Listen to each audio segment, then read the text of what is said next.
Welcome to the Huberman Lab Guest Series, where I and an expert guest discuss science and science-based tools for everyday life. I'm Andrew Huberman, and I'm a professor of neurobiology and ophthalmology at Stanford School of Medicine. Today's episode is the fifth in a 6-episode series on fitness, exercise, and performance. And today's episode is all about recovery. That is, how to maximize your recovery to achieve your fitness and exercise and performance goals, and how to avoid overtraining. Dr. Andy Galpin, great to be back. Today we're discussing recovery, and I'm very excited to have this discussion because, as we know, despite the fact that different types of exercise can be used to trigger different types of adaptation, such as increased long distance endurance, anaerobic capacity, strength, hypertrophy, etc., the workouts themselves are not actually when the progress occurs, when the adaptation occurs. And this to me is extremely interesting because it parallels what we see with so-called neuroplasticity, which is the nervous system's ability to change in response to experience. We sit down to learn something, we experience something, and that is the trigger for rewiring of the nervous system. But the actual rewiring occurs away from the experience or the learning. So too in fitness and in exercise, recovery is where the real results actually emerge, where we get better. So I'd love for you to explain what recovery really is and the different types of recovery, certainly different ways to enhance recovery. And I'd also love for you to explain whether or not there are ways that people can become better at recovering. Because if indeed recovery is when progress emerges, when we get better, well then anything that supports our recovery and gets us better at recovering ought to increase our rate and our degree of progress. Absolutely. You nailed it in the description. What people really want is some sort of change. Whether you're talking athletes or general population, this change is some sort of improvement in muscle function, reduction in body fat, higher functioning metabolism, whatever the case is. And the only way that happens is we talk about the equation of stress causes adaptation, but as you alluded to, the piece in the middle is only if you can recover from it. And so the game we're playing here is we all agree we want more adaptation. That means we need to bring more stress into the system, but we then have to ensure that our recovery outpaces the stress input, or else no adaptation will occur. In fact, what happens is you will actually be in a negative spot and start going backwards. And so what I would love to do is talk about how we've handled this. And I've had a decent amount of experience here. I was fortunate enough to do my master's degree in the laboratory of a gentleman named Andy Fry, who was an NSCA Lifetime Achievement Award winner. And he studied in large part recovery, overtraining, overuse, overload in a lot of areas.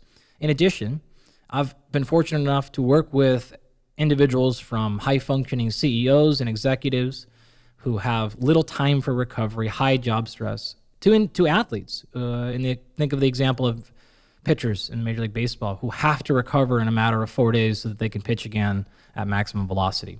So I would love to outline some of the tools and tactics, strategies that we use for all these individuals, give you some foundational stuff, and I would love to maybe actually cover some things that most people have never heard of, some stuff you may not have access to, some technologies that we use, some biomarkers, and then even a whole bunch of things that are keeping with the theme of your show here, cost-free or extremely low cost. So all those strategies. What I would also like to do is cover nutrition and supplementation and fueling and hydration and things, but that's probably going to have to be saved for an additional conversation that we'll do in the next episode.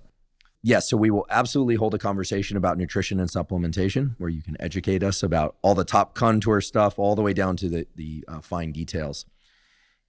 I do have a question about recovery, and it's one that I think most people are familiar with themselves, which is soreness. We think of it as muscle soreness, but I was trained early on in my scientific career to always question the seemingly obvious. So a couple of questions about soreness. First of all, what does soreness really reflect? Is it really muscle soreness? It feels like it's in the muscles. But what other organ systems and tissues and cell types does it involve? And then I'm particularly interested in this concept or this experience that many of us, including myself, had, which is delayed onset muscle soreness. Why would it be that when we are less in shape or when we perform a movement that is extremely novel to us, the soreness seems to arrive after a reasonable delay of maybe even a day? We're fine the next day, but then 48 hours later, we are exceedingly sore. And as we get more fit or more familiar with a movement, the soreness seems to arrive earlier. So I realize I just asked you about 3 questions or more. First of all, what is muscle soreness at a cellular level? Which cells, which organ systems, and so forth? What does it mean if we are sore is something I know we'll get into a little bit later. And then why the delayed onset muscle soreness? It's actually one question. So it's totally fine you asked all 3, because I'm going to actually answer number 3, which will answer number 2, which will actually answer number 1. I'd love to tell you that I set it up that way intentionally, but I'm just happy to hear that where I was unable to be concise, you are able to be concise. Thank you. We are still learning a lot about this area. It's actually really difficult to perform these studies. Anytime you ask a question about something like pain or soreness, you're immediately talking about perception. And there is obviously a physical component to that, but then there's also perception. And so teasing those things out is extraordinarily challenging. That said, there has been a lot of work in this area. And in fact, probably you may have a show already out on pain, or maybe one's coming down the road. We did an episode on pain a while ago, but it's definitely time to revisit that literature. I also have some amazing colleagues at Stanford who work on pain, both from the cellular and molecular side, but also from the psychological side, about how our understanding of pain and what we believe about pain shapes the experience of pain and pain relief. Amazing. That stuff is incredibly important, and I'm glad we flagged that, and maybe we'll just call that good for now. They could come back later for another one of your shows. So that being said, why does it happen 28 to 48 hours after you exercise? Well, that actually should give you some clues into what's happening. So the traditional dogma of delayed onset muscle soreness is what this is called, is that it is a result of quote unquote micro tears in the muscle. And so you can sort of think, I challenged the muscle, there were some small tears in there, and I'm feeling the results of that. Well, in fact, that certainly does happen, and it can happen. That is not what's explaining your muscle soreness. And in fact, you can be quite sore from exercise and have no measurable amount of muscle damage. And so much like anything else, when we're in this idea of pain, it's not a one-to-one explanation. There are multiple factors that are probably causing your perception of pain. Muscle damage can be one of them. It is not the only one, and it is probably, in my opinion, though this is yet to be shown definitively, probably not even the leading cause of it. And so what's actually happening? Well, the reason it's taking you 24 to 48 hours is you can actually find various papers, literature reviews dating back a number of years now, over a decade, that show these wonderful curves of an inflammatory and immune response. And we don't need to necessarily go through the entire physiology right now, but effectively what's happening is those things have a little bit of a time delay. And so some of those steps happen immediately, like right when the exercise is there, and then some of them are delayed 6 to 24 to 48 hours. If you know a little bit about this physiology, you have a combination of neutrophils and macrophages and a bunch of things happening, and this has a time sequence. So what happens is by the time we get to this 28 to 48 hour window, now the muscle soreness kicks in. Which, wait a minute, if this was a result of my muscles being torn, and that happened immediately, wouldn't that pain start immediately? Well, the answer is it would. And so that is your first clue that that's not responsible for it. When we look at that immune response and we see that is actually peaked 24 to 48 hours later, and then that's the same time the pain kicked in, that's cluing you in at the problem. So we have this immune response happening and inflammation. Then all of a sudden we start getting fluid accumulation.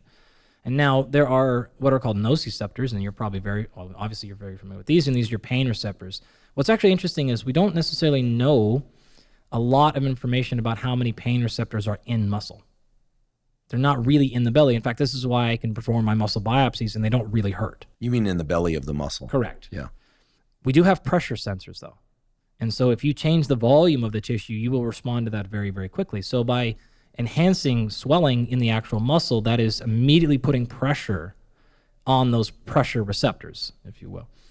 That's the signal. So what's probably happening here, and I just hate to give you another bone, but a lot of delayed onset muscle soreness is probably just a neural feedback loop. rather than it is actual muscle damage. Yeah, it makes a lot of sense. There's a lot of interactions between the types of neurons that control touch sensation and pain sensation and itch sensation. In fact, a lot of people kind of collapse itch and pain together. Bingo. Yeah. You know, that something it's painful and it itches is a familiar thing for people, mosquito bites and such. Yeah. And of course, there's the classic gate theory of pain, which people will be familiar with, and then I'll explain why I'm explaining this, which is if you something hurts, you bonk your knee or you stub your toe, we tend to grab that body part and try and rub it. Totally. And that rubbing is not a coincidental thing. It activates a set of touch sensors that respond to kind of broad, dull touch. And that actively inhibits, through the release of an inhibitory neurotransmitter, the fibers that control the pain signal. So anytime we rub like a Charlie horse our leg, or we stub our toe and we wince and then we grab the toe and we kind of like squeezing it a little bit, that's actually deactivating or partially inactivating the pain mechanism. So the idea that a swelling response would then trigger a neural response that then would recruit the pain receptor response. Here I'm using broad brush strokes here to explain this. Makes very good sense to me now, and only now that you've explained how this process works. I can actually even add more to that. So if you remember how muscles work, so we have to have some sort of signal from the nervous system that has to actually go in and tell the muscle to contract. Well, remember there a few episodes ago we covered the physiology here of what's called a motor unit. Okay, well, what I didn't explain to you are called muscle spindles.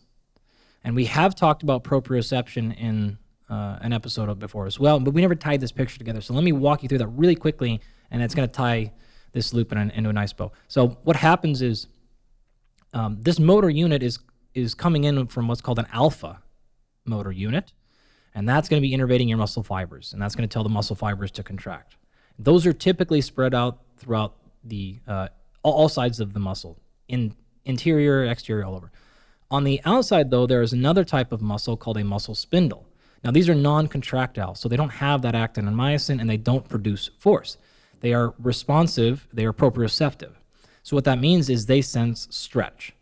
And this is why, for example, if you were to stretch a hamstring, stretch any muscle group, it doesn't really matter, or muscle, its innate response is to fire back to close that distance. And this is what keeps you from, say, if you're leaning to the right, you can imagine that the example we give is if you're standing on one foot and you start swaying to the right. All right, let's say you're standing on your right foot, and this makes this easier for folks. And you start swaying to the right, like you're going to fall on your right ear will hit the ground. The inside of your right calf muscle will start being stretched. The outside will start being compressed, right? So the stretch on the inside of the right calf muscle will sense that stretch, and it will respond by contracting. That pulls you back to the middle and stops you from falling. That's proprioception. And muscle spindles sense stretch and tell you to contract. The way that they work is through gamma motor neurons. And so these are sensory things. So what's happening is, unlike when you tell your muscle to contract, it goes alpha to the muscle, contract. These muscle spindles work such that it is, I've been stretched, send signal back to some central point, typically in the spinal cord, and we don't actually want to go all the way up to the brain. We've got a time delay. This is why these are subconscious, autonomic, right, versus somatic. So the gamma is going to go back to the central location and then come back through the alpha motor neurons and tell it to contract. So you have this wonderful mechanism of sensing stretch going back. Well, one theory that's been put forward regarding muscle damage is that the pressure is actually being applied to those nerve endings of the muscle spindles. And that's actually responsible for the pain signal that's going back and coming up to your brain, and you're registering that as pain, rather than it is actually in the contractile units, so the muscle fibers. That's a very intriguing idea because it would suggest that stretching muscles in order to alleviate soreness might be the exact incorrect thing to do. Yeah. Now, I'm not saying that's for certain. I'm just building off the mechanistic logic that we've laid out here. Yeah. Really, that you've laid out here. There's the more effective principle based on exactly that, which is this is generally why low-level movement is effective at reducing acute soreness. Because that's low-level contraction of the muscles. And you're going to anti-stretch and get tissue out, and you get fluid out. Wow. You're literally pumping it out of the cell. Yes, and in our previous episode where we were talking about programming, or I keep using the we, but let's be fair here, where you were educating us, including me, and the audience about different structures for programming, exercise, for specific adaptations, et cetera, the month, week, year, scales, et cetera.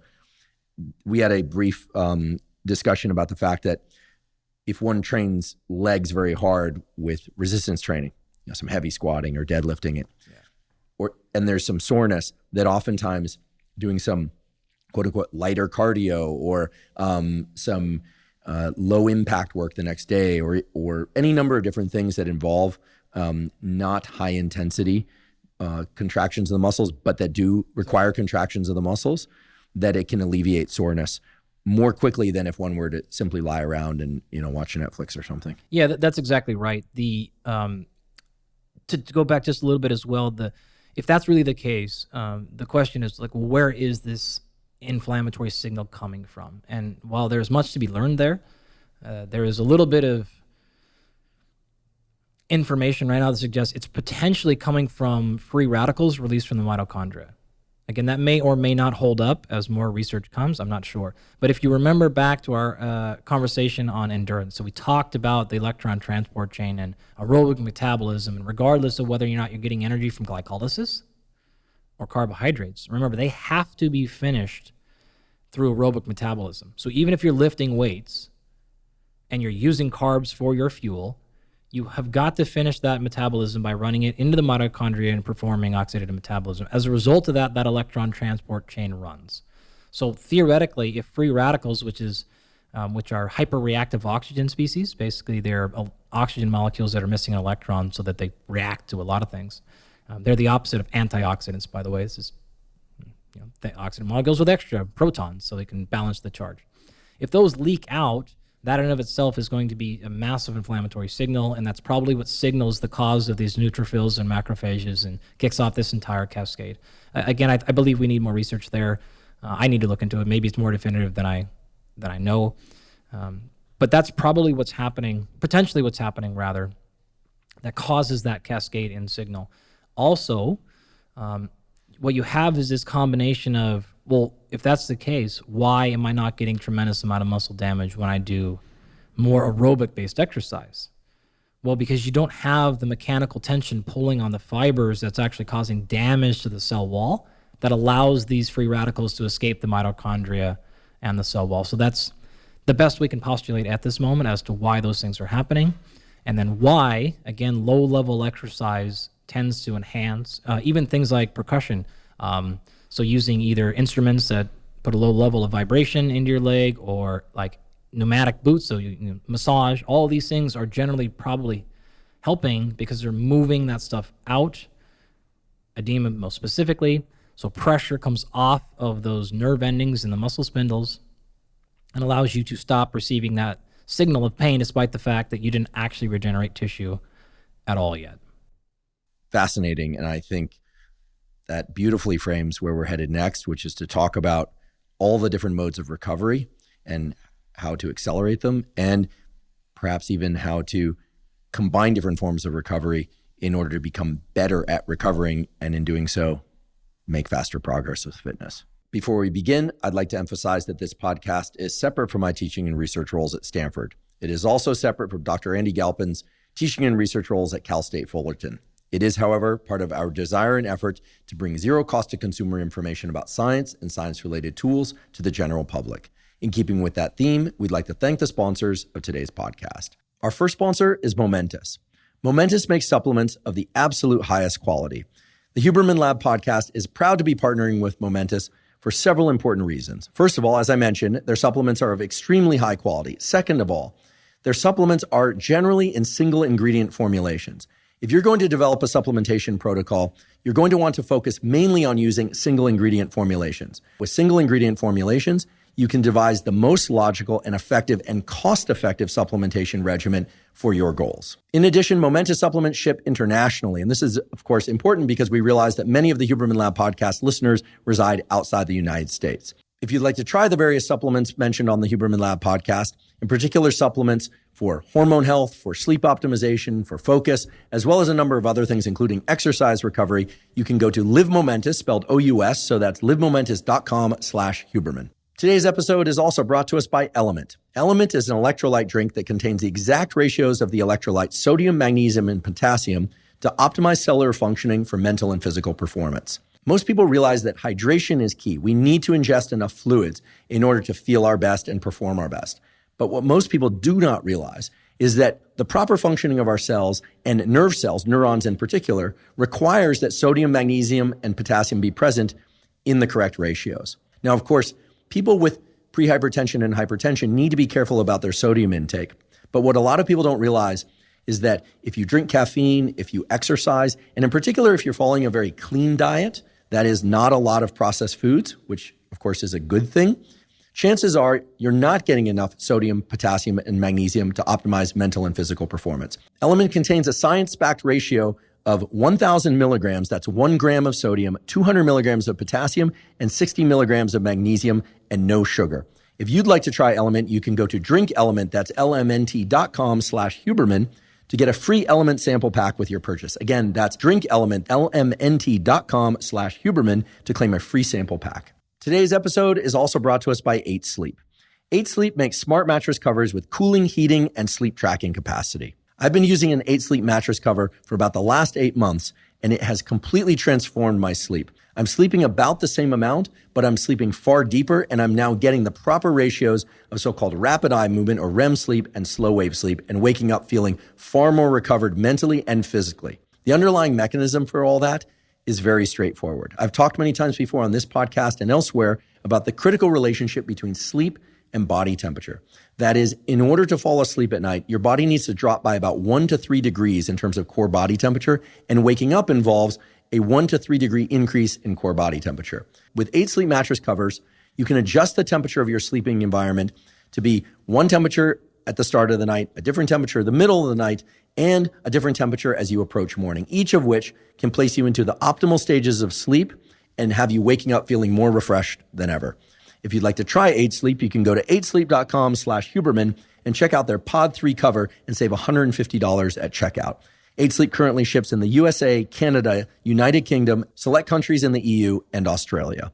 Again, that's 8sleep.com/Huberman to save $150 at checkout. So to kick off this discussion about recovery, and with the understanding that recovery is when the specific adaptations to exercise actually occur, I'd love for you to share with us what happens or needs to happen during recovery in order for us to get better at anything, endurance, strength, etc., but also how specific types of exercise stimuli and specific types of adaptations that we trigger, so running a bit further, lifting a bit more weight, slowing the cadence of a given movement, etc., how those specific types of triggers for adaptation relate to the specific or maybe similar types of recovery that are required for us to make progress. In one of our previous episodes, we were talking about how the Harvard Fatigue Lab really identified this idea of homeostasis, or at least sort of championed it for it.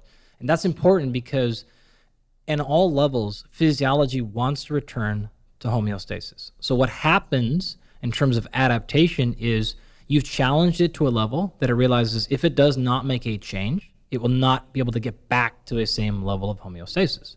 That's fundamentally what's happening. That is recovery.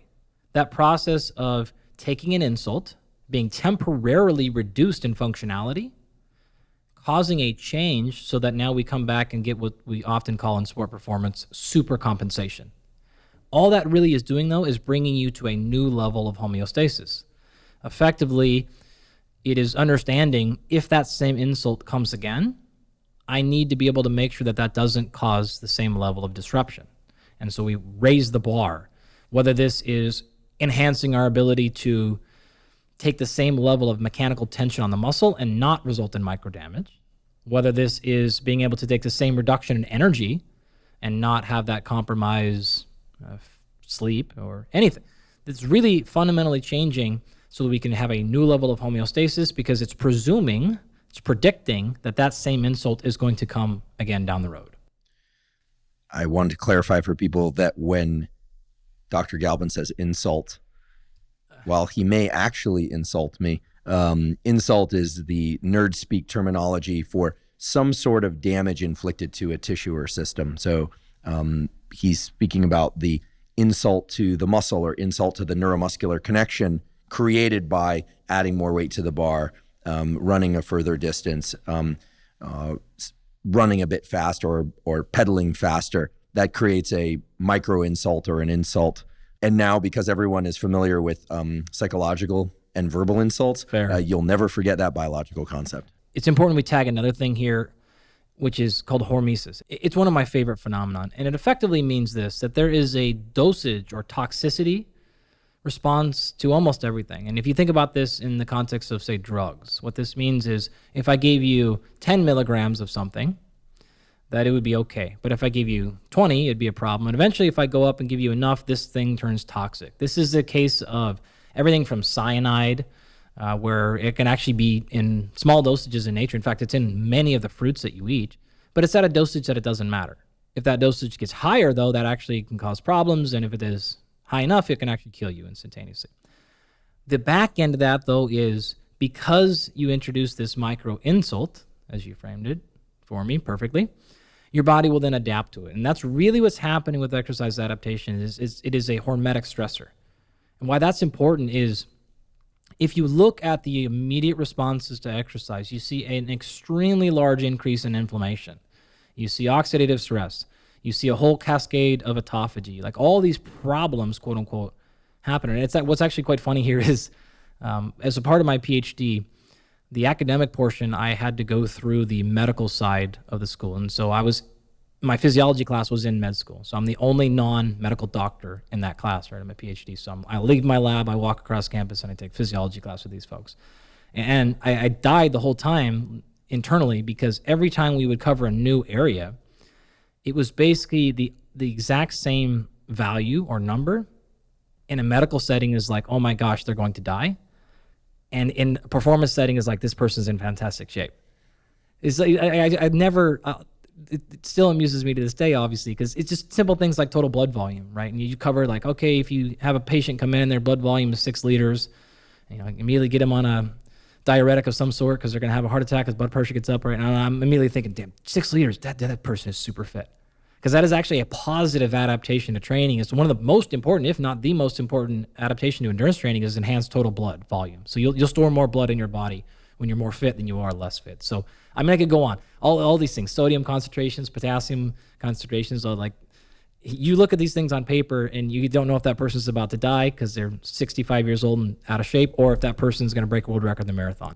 This brings up a very important tangent, which is, for instance, if you go and take a blood test and you are somebody who exercises very intensely with resistance training, your blood creatinine levels can be way out of range. Yeah. And if your physician doesn't know that you're doing certain forms of exercise, might say, wow, there's a lot of muscle tissue damage occurring in your body. Yeah.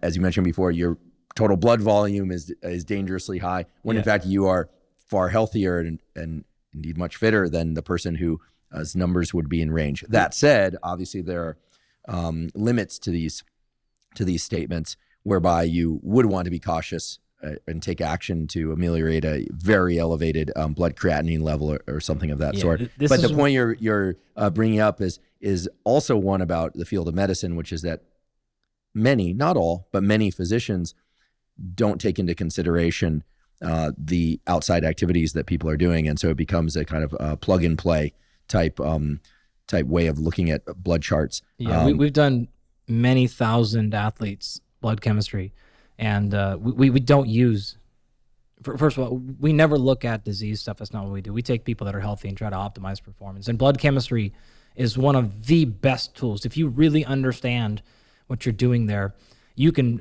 get some incredibly powerful information out of blood chemistry. That actually relates to what we're going to talk to today in terms of measuring everything from acute to chronic dehydration to sleep deprivation can be identified in and blood chemistry to optimization, improvements in nutrition, supplementation. There's just a lot you can get there. If people are interested in that field, I'd point them to a gentleman named Dan Garner, who's just an absolute juggernaut and wizard in blood chemistry for high performance. But you can get a ton of information from that if you understand the difference between exactly what you talked about, looking for signals of increased risk of cardiovascular events 25 years down the road versus is this the optimal value for high performance in an athlete, which is what our database and all of our software and stuff does, is only looking for those things. So I'm going to talk about some of the biomarkers to look for a little bit later, salivary stuff, some blood stuff, but we'll maybe save that part of the conversation for down the road. Tell me about different timescales of recovery. Sure. This is actually where I was trying to answer your question before, and then I got myself way off track. But the reason I brought up the hormetic thing is if you understand that some things in the acute, say 24 to 48 hour period, look terrible, it's actually fine, right? So this is the stimuli that's causing adaptation. So the reason I brought up the medical exchange there is because if you looked at inflammatory markers and then you mentioned some of them, you would see that they are highest acute within seconds to minutes to hours after exercise. However, that's exactly the stimuli needed to bring them down chronically. Okay, and so chronically meaning maybe in that moment they are elevated, and then maybe they're coming down 24 hours later and 48 hours. However, if you were to compare your resting level, say that Monday before you worked out, to your resting level that Monday the week following that, what you would probably see is your baseline inflammation goes down. And so we got to be really careful. Are we talking immediately post-exercise? Man, these markers look terrible. Maybe my recovery score is awful, etc. That's not necessarily a bad thing, because what we're looking to do is to not only change what's happening today, but we're trying to cause adaptation that may take us weeks or months to actually access. I love that you're highlighting this principle, because one of the more obvious ones to me now that you've said this is heart rate. Absolutely. If my heart rate goes very, very high during exercise, and I do that fairly consistently or even semi-consistently, my resting heart rate will actually be quite a bit lower. That's a fantastic example. Really what you're getting at here is this concept where I think it's important to differentiate between adaptation and optimization. Now we hear that word and I use it and most scientists hate it, but it's a good communication tool, optimization.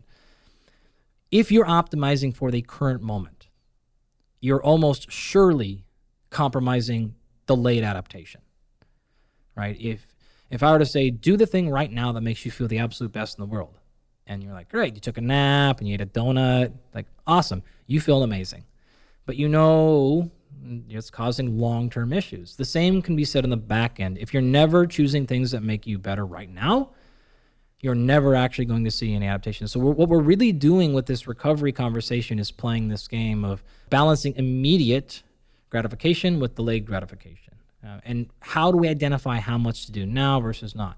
How do I use a value or a marker, whether this is how tired I feel today, how sore I am today, versus a score on an app or a tracking metric, whether this is a blood marker, anything, and understand if that's what I need to cause the adaptation I want a week, a month, 3 months from now. And in the case of some of our other athletes, it's even up to 4 years, right? We're trying to cause adaptations that will get us where we want to get in the Olympics or World Championships or World Cup or wherever we're going to be. So that's the framework we have to think about recovery.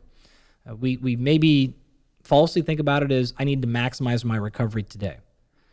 And you could do something like take an anti-inflammatory, whether this is a supplementation or a drug, or maybe this is ice. Oh, cool. That's great. That will enhance your recovery in this moment. That'll make you feel better today, probably tomorrow. But what we know is that blocks the signal for adaptation. So you're not going to get the same results, 4, 6, 8 weeks from now. So when we talk about recovery, we have to understand what tool am I using and why. And in order to do that, we have to understand what am I training for and what am I trying to maximize. If I am in the middle of a season with an athlete and we are competing tomorrow, I am going to hedge towards acute recovery, right? Because I have to actuate that performance right now. If I am starting the off season, I'm not hedging towards recovery. I'm actually hedging towards adaptation. So we're not going to deploy any of these, especially things like there's evidence that a combination of vitamin C and vitamin E will blunt hypertrophic adaptations. because they're anti-inflammatory, they're antioxidants, right? Other studies have shown maybe they don't have an inhibitory effect, but they may or may not. Point is, conceptually, you want to be careful of what you're trying to optimize for. And you have to have that forethought, and that alone is going to dictate your decision-making with whether or not, again, you get in the ice, you do that. Now, we will cover some tools like massage that are pretty fine to use. You don't have to worry about those blocking long-term adaptation. But others, you're going to want to be very careful about. So this principle that you've laid out for us, which is that there's a set of events that occur during exercise that trigger the adaptation. And that sets in motion a number of adaptations that occur during recovery that then give us the exact opposite response to what the trigger was. Exactly. So I'll go back to the heart rate example. Heart rate is close to maximal or maximal. You do that enough times within a short, a week or so or 2 weeks, and your resting heart rate goes down. As I recall, a few episodes ago, you said that your maximum heart rate doesn't really change that much. Is that correct? Yes. Okay. But your resting heart rate can go down quite a bit. Yep. Is that a general theme? Meaning, do we have a more or less set upper limit or ceiling for things like inflammatory markers, for heart rate, maybe even things like stress? And what we do when we deliberately trigger stress or a dramatic increase in heart rate or dramatic increase in inflammatory markers is that we are lowering the floor, but that the ceiling remains the same? It's very dependent upon the marker. So in the case of maximum heart rate, it will not change with the exception of one thing, which is age. Age brings it down. Training will not change it up in most circumstances. If you look at something like an inflammatory response, I suppose theoretically there is a ceiling, though I'm not aware of it.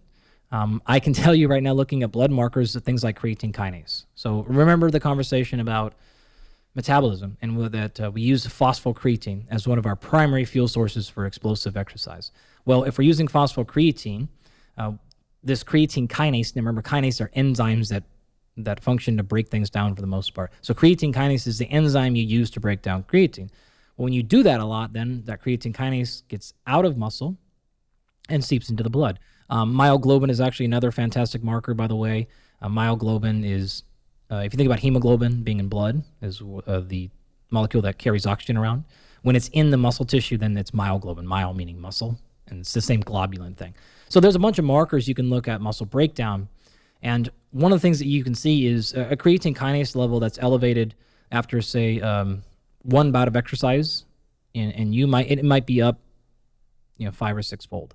I've actually seen this number in offensive linemen in the NFL be something like 500 plus fold. So even within just one category to the next, that number can get extraordinarily high. And if you know, this is actually one important point here. If you're paying attention to any mechanistic research or you're using that to inform your decision making, you have to be extraordinarily careful of magnitude. And what I mean by that is, if I were to be running a Western blot looking at a signaling protein in a muscle, did this activation of this protein turn on mitochondrial biogenesis? And I saw that whatever intervention we gave it, whether it was a nutrition thing or a drug or an exercise, and I saw that signaling protein increased by 20%. I would basically assume that to be totally physiologically irrelevant. Because in order for that to be important, it totally depends on the marker you're looking at, but some markers I might need to see 400, 500, 600 fold increase before I know that will actually be enough to be what we call physiologically relevant. Others, if they're up 1 or 2%, that is relevant. And so you really want to be careful when you're either reading papers or looking at social media stuff. If people are just talking about this marker increased this much, it may not matter. It may be totally irrelevant physiologically. And so you have to, that's also if you're wondering, like, how the hell are all these people? Well, that's how they can trick you a little bit, intentionally or not. It could be just they're trying to do their best, but they don't really understand that area enough. And so that's an important point to pay attention to. So to answer your question again fully, it would be hard to determine if there is truly a maximum level. Some things don't want to move, like blood pH. It doesn't really want to move. The range that you're going to move from is, like 6.8 to 7.4. And if you get up to like 7.9, like you're probably in big, big, big trouble. Other things, again, can go up 500, 5,000 fold. And so the markers will really determine that answer. Well, at some point in the future, I'd love to continue this discussion around the topic of stress specifically. Yeah. And maybe we will get into that a little bit later today when we get into the use of deliberate cold exposure, because that certainly has effects related directly to temperature on tissue, but it certainly has mental effects in terms of raising one's level of perceived pain. It's fun. It's also good. Or some people love it, and some people love it for the feeling they get during it. Deliberate cold exposure, some people only like it for the feeling that they get after it. Not unlike exercise. Totally. I love to train. I love exercise, but I know many people who they loathe exercise, but they love the feeling afterward. So this will be a theme that we will come back to. Thank you for indulging my interest in that semi-tangent. I think it's a relevant tangent, if there is such a thing. You can now return us to the different time scales and modes of recovery, because I think where we are headed is how to get better at recovery. Yep. Let's talk about the tools. Let's talk about what to measure and identify for all 4 of these distinct levels. So level 1 is what we call overload. And just very quickly, what that means is I did a workout today. The sign and symptom of overload is you're fatigued, acute performance is down. So I worked out hard right now. If I were to go try to do a maximum effort, I would be reduced in my ability. The recovery period for acute overload is minutes to days, right? That's generally what we call acute overload. And that's what we're looking for, right? So system should theoretically see that hormetic stressor, come back in response, come back bigger, better, more efficient, etc. If you were to continue training in that state, like most of us do, and say I did a workout today, I had a little bit of acute overload. Going to work out again tomorrow, a little more acute overload. Going to work out the next day, a little more acute overload. Even if you took a day in between, that doesn't matter, right? You just continue these acute bouts of insult. Then you're going to be pushing into the absolute golden target, which is what we call functional overreaching. So you have overreached what you can currently do, and it results in a functional outcome. And what we mean functionally here is performance is enhanced.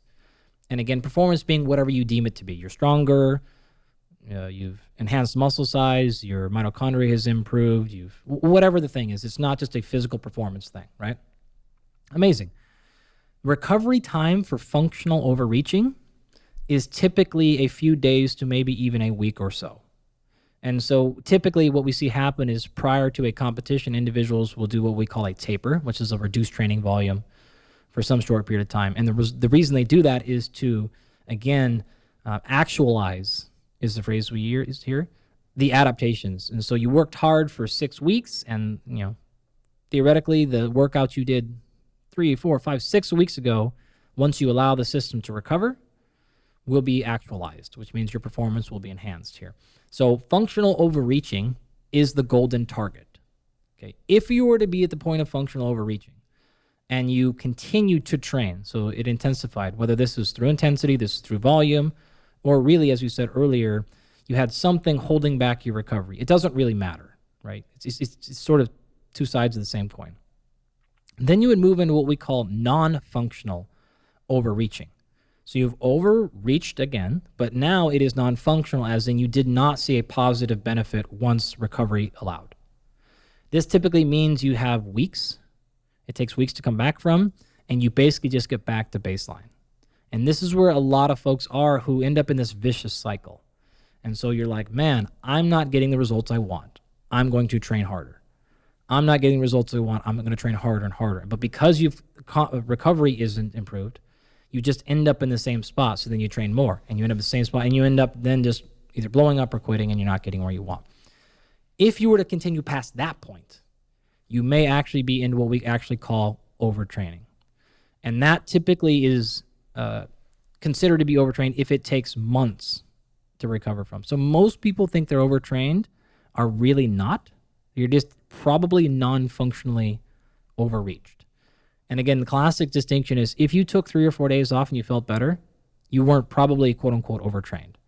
You were probably just in this area of non-functional overreaching. You need a little bit of a back off. If you, and this has been the case, I've had this happen with gymnasts and a cheerleader and some other things where they take a month off and we're barely seeing them start to come back to their baseline numbers in any number of areas: mood, desire to train, testosterone, cortisol ratios, biomarkers in a number of areas, physical performance, vertical jump height, like all these things. They just start to get back to baseline. So true overtraining is actually quite rare.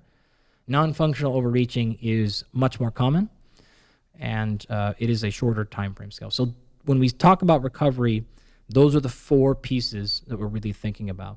And so if you are concerned about, I'm super sore, how do I get less sore? How do I either not be as sore next time I do that same workout, or I'm super sore and now how do I recover? Those are playing in that first category of overload. And we can certainly talk about how to figure that out, but the quick answer is you got to go back to our previous episodes and just pay attention to the volume intensity recommendations. If you're getting significantly more damage or fatigue in a workout, you probably have increased your volume too quickly, or something else is dragging your stress bucket down. But generally, this is a problem of training. You either didn't warm up sufficiently, your fueling strategy is off, which we'll talk about in the next episode, or you've violated one of our principles of increasing intensity and volume sort of too quickly. If it's past that, and you're getting to a stage where you're just like, I'm feeling beat up all the time, my energy is going down, I'm just not feeling like I'm recovered, now we're in this overreaching stage. So the story I kind of tell here always is a few years ago I was working, and my wife Natasha was in the garage training, and I'm doing something, and like she comes stumbling, and she has this look on her eyes, and they're like giant, her eyeballs are giant, she's just like wobbling, and she's like, I effed up. And I was like, what do you mean you like effed up? And she's just like, I read the program wrong. And she's like, I'm like, what'd you do? Like, she was supposed to be doing 10 sets of 3 every minute on the minute, and she did 3 sets of 10 every minute on the minute, and she was absolutely wrecked. She couldn't move for a few hours afterwards, and then for days she's just like, you have to handle the kids. Like, I can't get out of bed, I can't move. So that was like a classic example of, all right, like, we don't need to fix recovery here. You're just a dummy, and you did the training way too hard, too long. Like, this is not, we don't have a problem here. So if it's a situation like that, it's generally the program was way off. If it's constantly happening, where you're just like, man, like, for whatever reason, every once in a while, I'm getting really sore or having a really bad performance in these workouts, then we need to go to our other stress bucket, take a look at our allostatic load or allostasis, and get figured out what's happening there. So those are the easy ways to flag acute overload problems. I'd like to take a brief break and acknowledge our sponsor, Athletic Greens. Athletic Greens is a vitamin, mineral, probiotic, and adaptogen drink designed to help you meet all of your foundational nutritional needs. I've been taking Athletic Greens daily since 2012, so I'm delighted that they're a sponsor of this podcast. The reason I started taking Athletic Greens and the reason I still take Athletic Greens once or twice a day is that it helps me meet all of my foundational nutritional needs. That is, it covers my vitamins, my minerals, and the probiotics are especially important to me. Athletic Greens also contains adaptogens, which are critical for recovering from stress, from exercise, from work, or just general life. If you'd like to try Athletic Greens, you can go to athleticgreens.com/Huberman to claim a special offer. They'll give you 5 free travel packs, and they'll give you a year's supply of vitamin D3K2. Again, if you'd like to try Athletic Greens, go to athleticgreens.com/Huberman to claim the special offer. I'm happy that you pointed out the distinction between functional overreaching, overtraining, and being overtrained. I think one common mistake that people make in thinking about biology generally is that they think in terms of nouns and adjectives and not verbs. Amazing. I love that so much. You know, biology is a collection of processes or processes, depending on who you are and where you live and who you trained with. Being overtrained is a state that in many ways is an adjective. You're overtrained. I'm overtrained. It's like saying, I'm an American, I'm a, Czechoslovakian, whatever it happens to be, right? And in many ways, people do start to associate with an identity, at least a transient identity. And they start making all sorts of decisions, it sounds like, about what sorts of verbs they will and will not engage in. Whereas I think if we look at things as processes and we assign verbs to them, then we can say, okay, I'm functionally overreaching, or I'm truly overtraining, which is just a matter of degrees. Correct. Right? Or undertraining for that matter. I'm reaching, but I'm not functionally reaching. It's just performance. And just as with the nervous system won't change unless you give it a reason to. This is the reason why if you can perform something perfectly or speak a language perfectly, there's no rewiring of the nervous system. This myth that we've all been told that every experience rewires your nervous system, it's different now than it was 2 seconds ago. That's a ridiculous, illogical statement. We know that's not true. If your nervous system can perform something, it has no reason to change, and it won't. Muscle's the same way. This is why you have to progressively overload. You have to learn something new or challenge your muscle to do something new. It's same thing.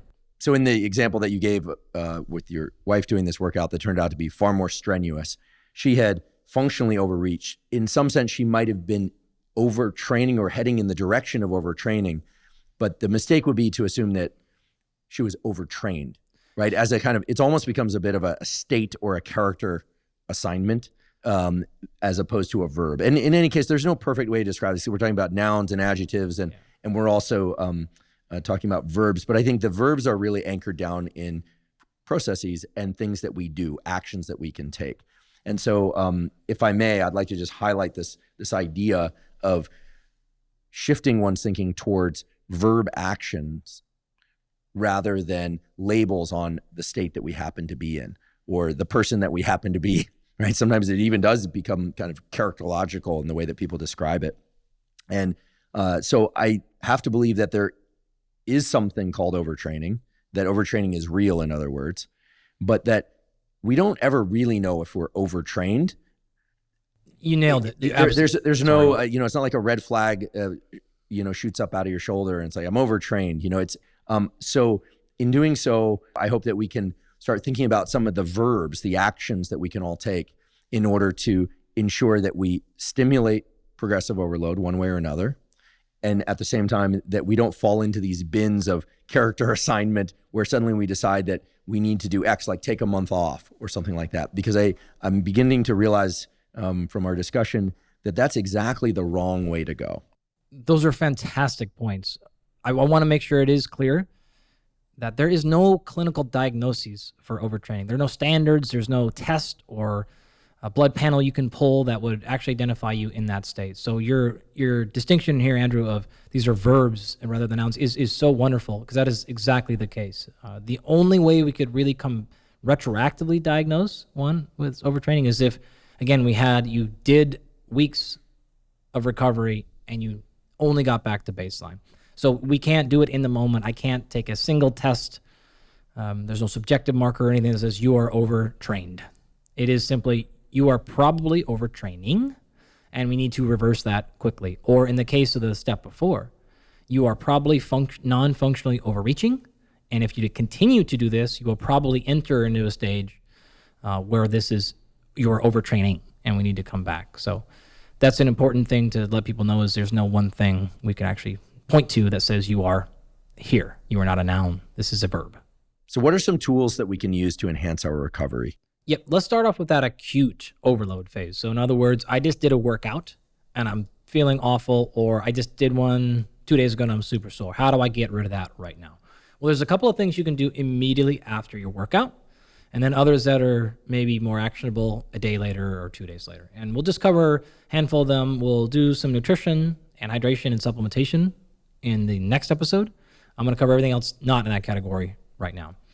So a couple of things. Number one, you can actually kickstart that recovery process at the end of your current training session. And I guess I should say it this way. I strongly suggest you start this recovery process immediately after the workout. You mentioned earlier about this idea of you got to get a really high peak of stress to cause adaptation.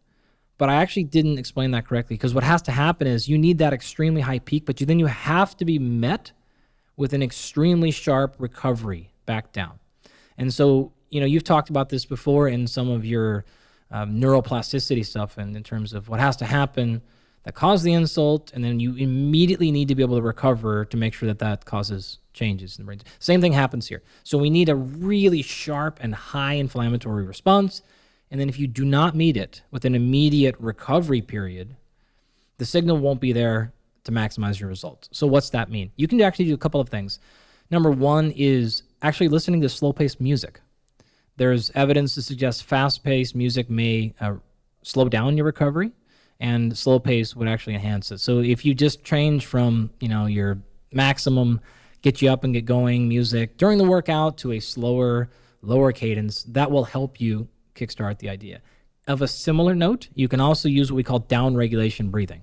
You could do them in conjunction or one or the other, whichever is up to you. So my personal favorite method here is somewhere between 3 to 10 minutes of finishing your training session, laying down. I'd like to be in that position. You could certainly do it in the lotus position, but I think laying on your back is generally more effective. Personal preference there, no science. I like the eyes being covered, getting into this dark, quiet sort of area. And then just breathing through your nose in a structured cadence. There's a lot of different things you can try. An easy example is just box breathing. So you can imagine a box having 4 squares. So what you're going to do is inhale for somewhere between like 3 to 8 seconds. And then whatever number you choose, you keep that same tempo. And so let's say you chose to do a 5-second inhale.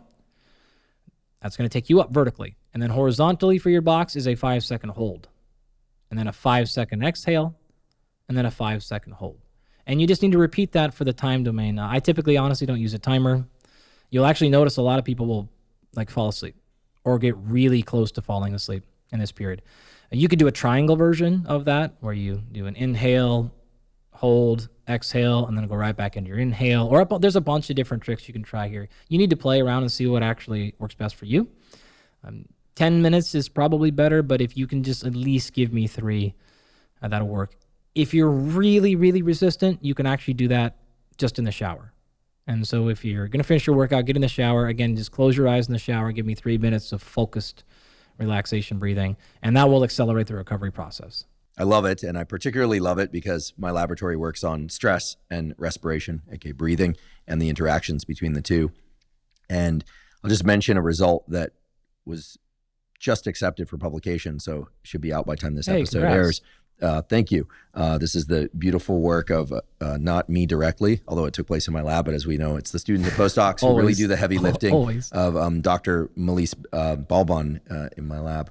It's a phenomenal researcher that showed that a short period of 5 minutes of box breathing of exactly the type that you described, or cyclic sighing, so 2 inhales followed by an extended exhale to lungs empty. Ideally, the inhales are done through the nose, the exhales are done through the mouth, although it could all be done through the nose or the mouth for that matter, but probably nose for inhale, mouth for exhale, or inhales through the nose and exhale through the nose. Cyclic sighing, as we refer to it, done for 5 minutes. Both of those produce very significant decreases in resting heart rate. They, over time, will increase things like heart rate variability and so on and so forth. So provided that there are extended exhales, it seems like the calming response and the reduction in overall stress occurs. The only thing that really sends things in the other direction would be something like cyclic hyperventilation. Absolutely. I'm sure you've observed that. And interestingly, when we had people just do 5 minutes of meditation, during which, of course, they are breathing, but they're just allowing their breathing to progress however it happens to be in that moment, or moments across the 5 minutes, there were reductions in the same sorts of markers of stress that I described, but not as significant as breathing. So I love the box breathing tool post-workout, and there's some other alternatives there too that I just mentioned. But I think people greatly underestimate the potency of breathing for shifting one's nervous system function away from stress, or if one wants, toward more alertness and stress. I actually have a couple questions for you on that. Sure. I think the audience would appreciate this. How long were those boxes? Was it just user selected? Great question. So we use the carbon dioxide tolerance test. Amazing. In order for people to determine how long the different sides of the box should be. And you covered carbon dioxide tolerance test in a previous episode. We can provide a link to that clip in the show note captions. But as you point out, it involves a long extended exhale to lungs empty. And of course, people could sit with lungs empty, but they have to accurately, faithfully, we say, report how long it took them to empty their lungs. We use that as a gauge. Typically, if people go to lungs empty in 20 seconds or less, I believe, I have to go back to the paper and look, but I believe that the duration for each of the sides of the boxes, as it were, was somewhere between 2 and 3 seconds. If they had a CO2 discard time of anywhere from 20 seconds up to about 40, 45 seconds. We used the sides of the box were, I believe, between 4 and 6 seconds. And then for people longer than who could discard their air over a period of a minute or more, we used a box duration, that is inhale, hold, exhale, hold duration of somewhere between, I believe it was 7 or maybe it was 8 and as long as 11 or 12 seconds. Yeah, those you get your kind of free diver types who can really do this, who are really well trained for this sort of thing. Don't quote me exactly on those numbers, but that was approximate. Those line up exactly with what we've done. So I believe it's going to be close within seconds of non-important distinction. It's going to be close enough. So that's great. And that was it took them 6 weeks? So this study was done over the period of a month, and then when they were swapped into a new pattern of breathing condition or meditation condition. And this was all done in the natural world, as we say. They were wearing Whoop bands. They were getting heart rate variability, sleep data, subjective data about mood, et cetera. So there were a lot of measures, but this was more than 100 subjects out in the wild of life. I love it. And we tried as best we could to track life stress events and exercise and things like that. That was harder to control outside the laboratory. Really, all those results speak to exactly what you're describing here, which is that deliberate respiration that involves controlled holds and exhales really has a dramatic and very immediate impact on reducing our levels of stress.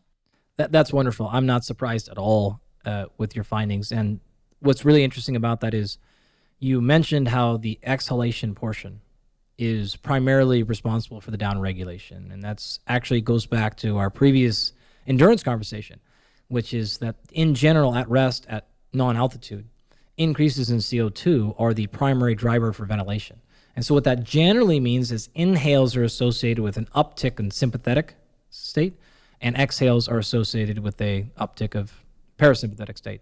This is generally why folks will do things like exhale and finish that exhale right before they perform a very high precision neurological task. So if you're going to, say, aim at a target and shoot, you're going to exhale fully and then almost always execute that movement at the end of the exhale, because that's when you're in your highest parasympathetic state and lowest drive for ventilation. I have to say, I'm not surprised at all that you guys found that. There's actually other data that point to individuals, particularly after endurance training, that can get back down to baseline heart rate is going to be correlated with who gets the most actual result of their training. Said that if you take a bunch of individuals and put them through an endurance training program, and if you measure how quickly they can get back down to baseline after each workout, in general, those folks that are better at that are going to see greater improvements in performance at the end of your, say, 4, 6, or 8 week training block. And so there's a little bit of causation and correlation there that we have to untie, but I think it's enough to say, hey, if you invest these 3, and in your case, your study was 5 minutes, it's only going to enhance recovery. You have a likelihood of increasing your results from your training, and now we also have additional benefits like being able to transition more appropriately into our next task, going to work, going to see family, whatever the thing is. And it's a nice close to, I asked you to be in a high sympathetic state, body, and I asked you to perform and to be under stress. I gave you recovery, and now we're ready to transition into our next thing so that we don't take that exercise energy, if you will, into our next task, which may or may not want me in a sympathetic drive state. So if somebody is sore following a workout, either locally sore in a muscle group or group of muscles, maybe in their legs or chest or torso, or maybe their whole body is sore, as it sometimes is the case, what are some tools that they can implement in order to accelerate I want to call it moving out of that soreness, but it's really, as we know, the alleviation of the soreness through a bunch of different processes? What are the most effective tools to push back on that soreness and dissipate it? Yeah, absolutely. First of all, it's not lactate. That's just a really important thing that we still hear people talk about is, you're sore 24 hours later, you got to do this thing to get the lactate out of there. As we talked about in the metabolism conversation and episode, that is not the cause of fatigue, and it's certainly not the cause of soreness. So not an actionable tip there, but just a pet peeve of mine when I hear people say that I get irritated. So we can maybe end that conversation. Strategies, tools. Here's what you can do. You can actually wear compression gear. That will help a little bit. There's a decent amount of evidence suggesting if you just were to, put some tighter fitting clothes on, leisure wear or compression gear if you have it, that can actually prevent a little bit of soreness from occurring. So if you're in the case of poor Natasha and you realize you've just done way too much, or you went and hung out with your bow hunting friend and you trained way too hard and you realize, oh my goodness, I'm going to be very sore here, you can immediately put on compression gear and wear that really for as long as possible. What are some examples of compression gear? I've seen people on the plane with those high socks. Yeah, anything that you wear compression gear for what you do for exercise. So whether these are just, compression pants and leggings, the tight-fitting leggings, whether this is a long-sleeve shirt that's like a rash guard you would wear in jiu-jitsu or surfing or something like that. As long as it's tight-fitting, it doesn't have to be much more than that. You can wear, I suppose you could get the socks, would be great, but we generally just tell our athletes they would put on long-sleeve compression shirts that they would wear for their training and then long compression leggings, and that'd be fine. Can people apply these compression garb after training and still get some of the positive effects? Yeah, I have not seen any evidence to suggest that would block adaptation. That may be the case. I am not aware of those studies if that happens, but I certainly know that the information suggests it can enhance a little bit of muscle recovery. But ideally, one knows if they are about to do a workout that could trigger a lot of soreness, and then wears compression gear of some sort to offset that. And if so, does it have to be local to the muscle groups that you're working on? The reason I asked about the socks is my understanding of the socks, the compression socks people wear on the plane, is that it's going to shift the patterns of blood flow, not just in the lower legs, but all over the body. Yeah, you're probably going to want to focus it on the actual exercising tissue, though actually that's a really good question. I don't know the answer of whether or not you did an upper body workout, only wore lower body compression gear, if that would actually help. That's a great question. It may have been done. I don't know, but I don't know the answer to that. In general, we just tell people wear the whole thing as much as you can. I actually am not concerned that you're wearing it during your workout. It is something you could put on afterwards, or even wear just a little bit of compression the other day. We've actually did a really fun study. I collaborated with Bill Kramer, who's Sports Scientist of the Year award is the Bill Kramer Award, if that gives you an indication, out of University of Connecticut, as well as with Lee Brown. So 2 Lifetime Achievement Award winners. And we put people on a plane in Storrs, Connecticut, and flew them to Cal State Fullerton, so a cross-country flight. And some of them got to wear compression gear during the flight, and others did not. And then they landed in California, did a training bout, put them back on the plane, went back to Storrs, and I think they did another training bout when they got back there. There was a lot of data that came out of that paper, but one of the things that was clear is the compression group was effective at handling some of the blood-related coagulation and other issues associated with long flights and particularly athletic performance. So that's actually a sneaky little insider trick that I'll use a lot with people, particularly with athletes that are traveling, is just wear that compression gear on the plane. So you talked about that, and that sort of brought that study to mind that as another effective strategy. So compression gear in general, as well as particularly on a plane, basically the tighter you can get it, the better, without obviously making your hands purple and being uncomfortable and things like that. So it doesn't have to be overly tight. Anything will work and probably help. So I'm also doing that personally anytime I'm taking a flight like that, as much as I can, just to feel a little bit better when I get there. So what are some other methods that we can use to alleviate acute soreness? Well, if we continue down this same theme, which is saying, okay, we'll use some sort of pressure manipulation to enhance recovery. If compression is one strategy, you can also use things like compression boots or garments, and these are pneumatic devices that will, pump air outside you and compress back and forth. There's any number of devices that will do this. You can also use the physical hand. So this would be massage and body work. They're all really working, as best we can tell, on the same mechanisms, which are effectively moving fluid in and out of the tissue, as well as potentially enhancing blood flow, increasing capillarization, and which is going to only get nutrients in and waste products out. So you can kind of pick and choose based upon your budget, preferences, availability, timing, things like that. So those are all effective strategies.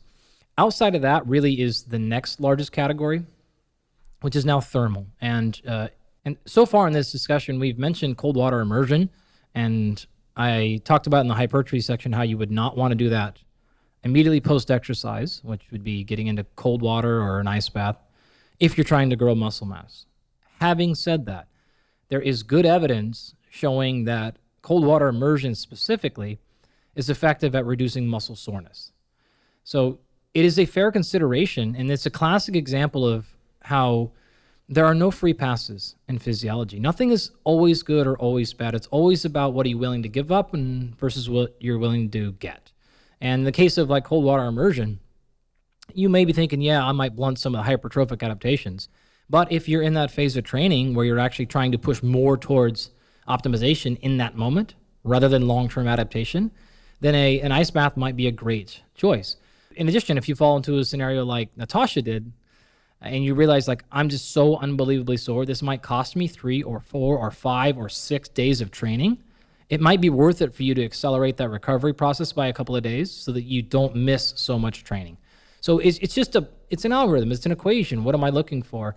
Again, if I'm in season or trying to compete, or if I have just done way too much exercise and I'm really in significant pain, you would probably be willing to give up some small percentage of eventual muscle growth after a single session to get out of pain. So of the cold strategies, cold water immersion is clearly the best approach rather than cold air or some other tactics. So a cold shower is probably not enough here. You really do want to be either in moderately cold, this is maybe 40 to 50 degree water for probably north of 15 minutes, or you can be in sub 40 for as little as maybe 5 minutes to get some of the effect. And there's been a number of studies, so I'm sort of summarizing a bunch of that kind of into one rather than going through them point by point. The numbers you just threw out, which I'm assuming are Fahrenheit, seem really cold to me, right? Uncomfortably cold. Absolutely. So I always recommend that people ease into it as a protocol overall, that they not immediately go to 35 degree cold water if they've never done it before. That said, once people are comfortable being uncomfortable, because I always answer the question, how cold should it be exactly? Would you agree that it should be very, very cold, so much so that you really want to get out, but that you're able to stay in safely, whatever that value happens to be? You absolutely need to be safe. Having said that, we have actually in our XPT retreats put dozens, if not hundreds of people at this point, immediately into the sub 35 degree water, their first time ever, and done 3 minutes, multiple rounds in a session, so they can handle it. But you don't need to go that crazy if you don't want. You kind of have to play a game, right? Do you want to be really cold for a short amount of time, or do you want to be like kind of cold for a longer amount of time? Really, the only mistake you could make is doing something like 65 degree water, which for most people is not very comfortable, and doing 5 or 10 minutes. It's just not going to be effective. It's probably not going to be effective. So if you're like, man, 35 is absolutely crazy, and you want to do 55 degree water, and there's literature in that area, but it's going to say you need to probably be there somewhere almost surely north of 10 minutes, and some of it will actually show you need to be in there like well north of 20 to 30 minutes. So for my money, I would rather go really cold and get it done in 5 minutes, but personal preference on this one. You can also make it a little bit easier on yourself. There is not nearly as much evidence, but there is some on contrast stuff. So this is when you go cold, hot, and sort of back and forth. There are no really good rules in terms of how much should you go, how many rounds, how long in cold, how long in hot. Again, there have been a couple of studies, and obviously those studies use numbers, but that doesn't mean those have been tested to see what are optimal, which is a very big difference. So you can really just kind of play that by feel. Hot is good for recovery. You just have to be careful because you are going to put more blood flow in the area, and so you may walk out of there with some additional acute swelling, which is then going to put greater pressure on there. So you have to kind of play with that. I personally really like hot. For recovery, I will feel maybe not great in that moment, but the next day I tend to feel really good. In addition, if I wake up the next morning and I'm really hurting and I'm super stiff, a hot bath will help that quite a bit. So you can play with some of those protocols. Again, you don't have to do ice. There's absolutely no requirement to do so. It is just an option if you're interested. Yeah, the studies of Dr. Susanna Soberg are not directly aimed at alleviating soreness or recovery. They're more about increasing thermal capacity by a storage of brown adipose tissue, not the blubbery fat, but the stuff around the clavicles and around the heart that help you generate body heat at rest and metabolism and so on. And the numbers there that she's come up with, again, have not been tested against all the possible derivations. Just like with breathing, we did 5-minute sessions, but who knows, maybe a minute would have been equally effective. There are constraints on these sorts of studies. But the values that she's come up with, which seem to be good thresholds for making sure that an adaptation response is triggered by heat and cold, is it ends up being 57 minutes per week total of uncomfortable but safe heat, in that case sauna, and that can be all in one session or breaking it up into a couple of sessions on the same day or different days, and then 11 minutes per week of cold, either in one single session or multiple sessions. Again, one could do more. One could break that up over multiple days, or do it all in one day, or do it all in one, an hour in the sauna and then 11 minutes in the cold, or vice versa, although that seems a little bit extreme, especially for the uninitiated. But those are the numbers that have been studied. But as you point out, there are not a lot of really thorough studies examining different cold protocols according to temperature by time requirements. So there is a bit of subjective feel required to establish a routine. And I would actually say this is another time to re-emphasize something we talked about at the beginning of our conversation, which is that pain itself is not a defined outcome. It's heavily influenced by your perception. And so if you don't feel like they work for you, they won't work. If you feel like they work fantastic, they do. So it's a challenging field to get really objective data on. So there's always going to be a little bit of subjective nature to some of these things. I can tell you anecdotally, we've used hot and cold contrasts for a long time with athletes. Some love it, some don't care for it, and everything in between. So it's one of those things where I never mandate it. Of course, I can't mandate anything for anyone I work with, but I'm never, hey, are you interested? Great. You're struggling in this area. Do you want to try this? You did, and you liked it. Great. You're struggling in this area, and you tried it. You didn't love it. Okay, fine. I'm not. We'll find other routes as we'll get into. There's a lot of ways to enhance recovery. This is only one, and it hasn't even really come down to stopping the problem in the first place. We're just treating symptoms, which is first line of defense, but you really need to go back and figure out why it's happening to begin with as a solution. These are just different, again, acute symptom management tactics. One final point about deliberate cold exposure I think worth mentioning is one of the reasons the shower is effective but not nearly as effective as cold water immersion or immersion in ice up to the neck is simply because of the reason you stated before, which is that most showers are not going to get that cold. Yeah. You're not going to get down, into the sub 40s. Also, cold showers haven't really been studied that much. They have, but not nearly as much as immersion. And people always ask why. I just think about the challenges of studying cold water exposure in the shower, where you can't really control for how much of the body is covered, whether or not the head stays under, different sized bodies, et cetera. Whereas when people come into a laboratory, they can get into a cold water tank. We know where the neck is, we know where the chin is, and we can make sure that people's arms and legs are underneath. But with cold shower, sure, you can make everyone face away or toward the shower, but it's really tricky. And for all the variations that were described. That said, would you agree that if one wants to use deliberate cold exposure, that cold shower is better than nothing, and cold immersion in circulating cold water or ice bath is better than cold shower? Yeah, what I would actually say, if you're looking for recovery for muscle soreness, I would say cold shower is probably doing very little because you're not going to be able to get enough cold water onto any muscle besides basically your head. So maybe you could try a cold bath, and so you'd at least get some surface area coverage. But yeah, if you want to use cold shower for all the other awesome reasons to cold shower, that's totally great. But if you're trying to use that to recover your low back and glutes from being sore from training in a good way, it's probably not going to do much. The immersion would be there. You actually also hit a sneaky other point, which is if you can't get your water super cold, just make the water move. So if you have jets and stuff, you can turn on. And anyone who's tried this and you're like, okay, I can do a 40-degree bath. Awesome. Try 60 when the water's moving. Right, because you break up the thermal layer. Normally you have a little thin layer of water that you're heating up. You break that up. It's a whole new world. Yeah. Absolutely. So being very still in the cold water is actually the weaker way to go. Correct. That you can make your face stoic, but make your body circulate some water around you. As long as we're on this, maybe just one more point about heat. I've certainly used sauna, wet sauna, dry sauna, steam saunas, jacuzzis can work pretty well. Yep.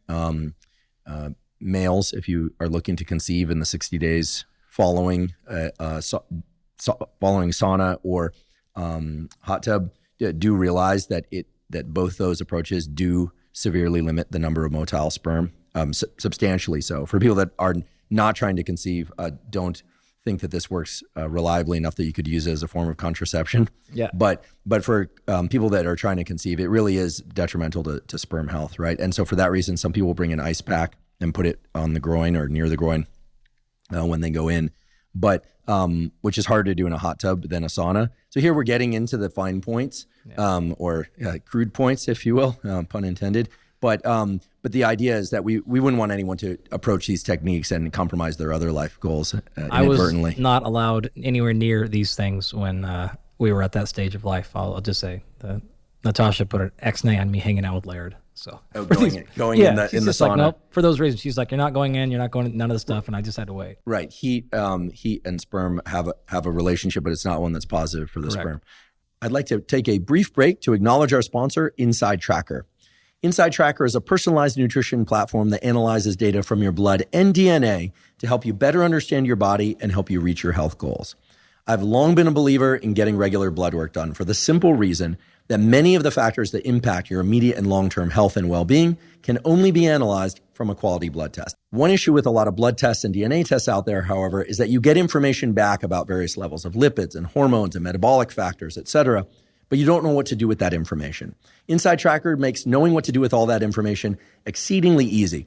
They have a personalized platform that lets you see what your specific numbers are, of course, but then also what sorts of behavioral do's and don'ts, what sorts of nutritional changes, what sorts of supplementation would allow you to bring those levels into the ranges that are optimal for you.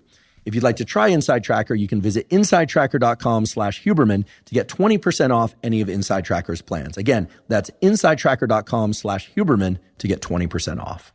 Are there ways to combine the various types of stimuli that you described for inducing recovery? You talked about breathing-based tools, which, while they could adjust and indeed do adjust oxygen and carbon dioxide ratios and et cetera, I'm guessing the major effect of those on recovery is going to be neural. It's going to be deliberate calming of the nervous system, more sympathetic based, as you mentioned. Yeah, most definitely. And then you talked about some movement-based and touch-based approaches, which will, movement certainly will circulate blood, but also will generate contractions of the muscles. Yep.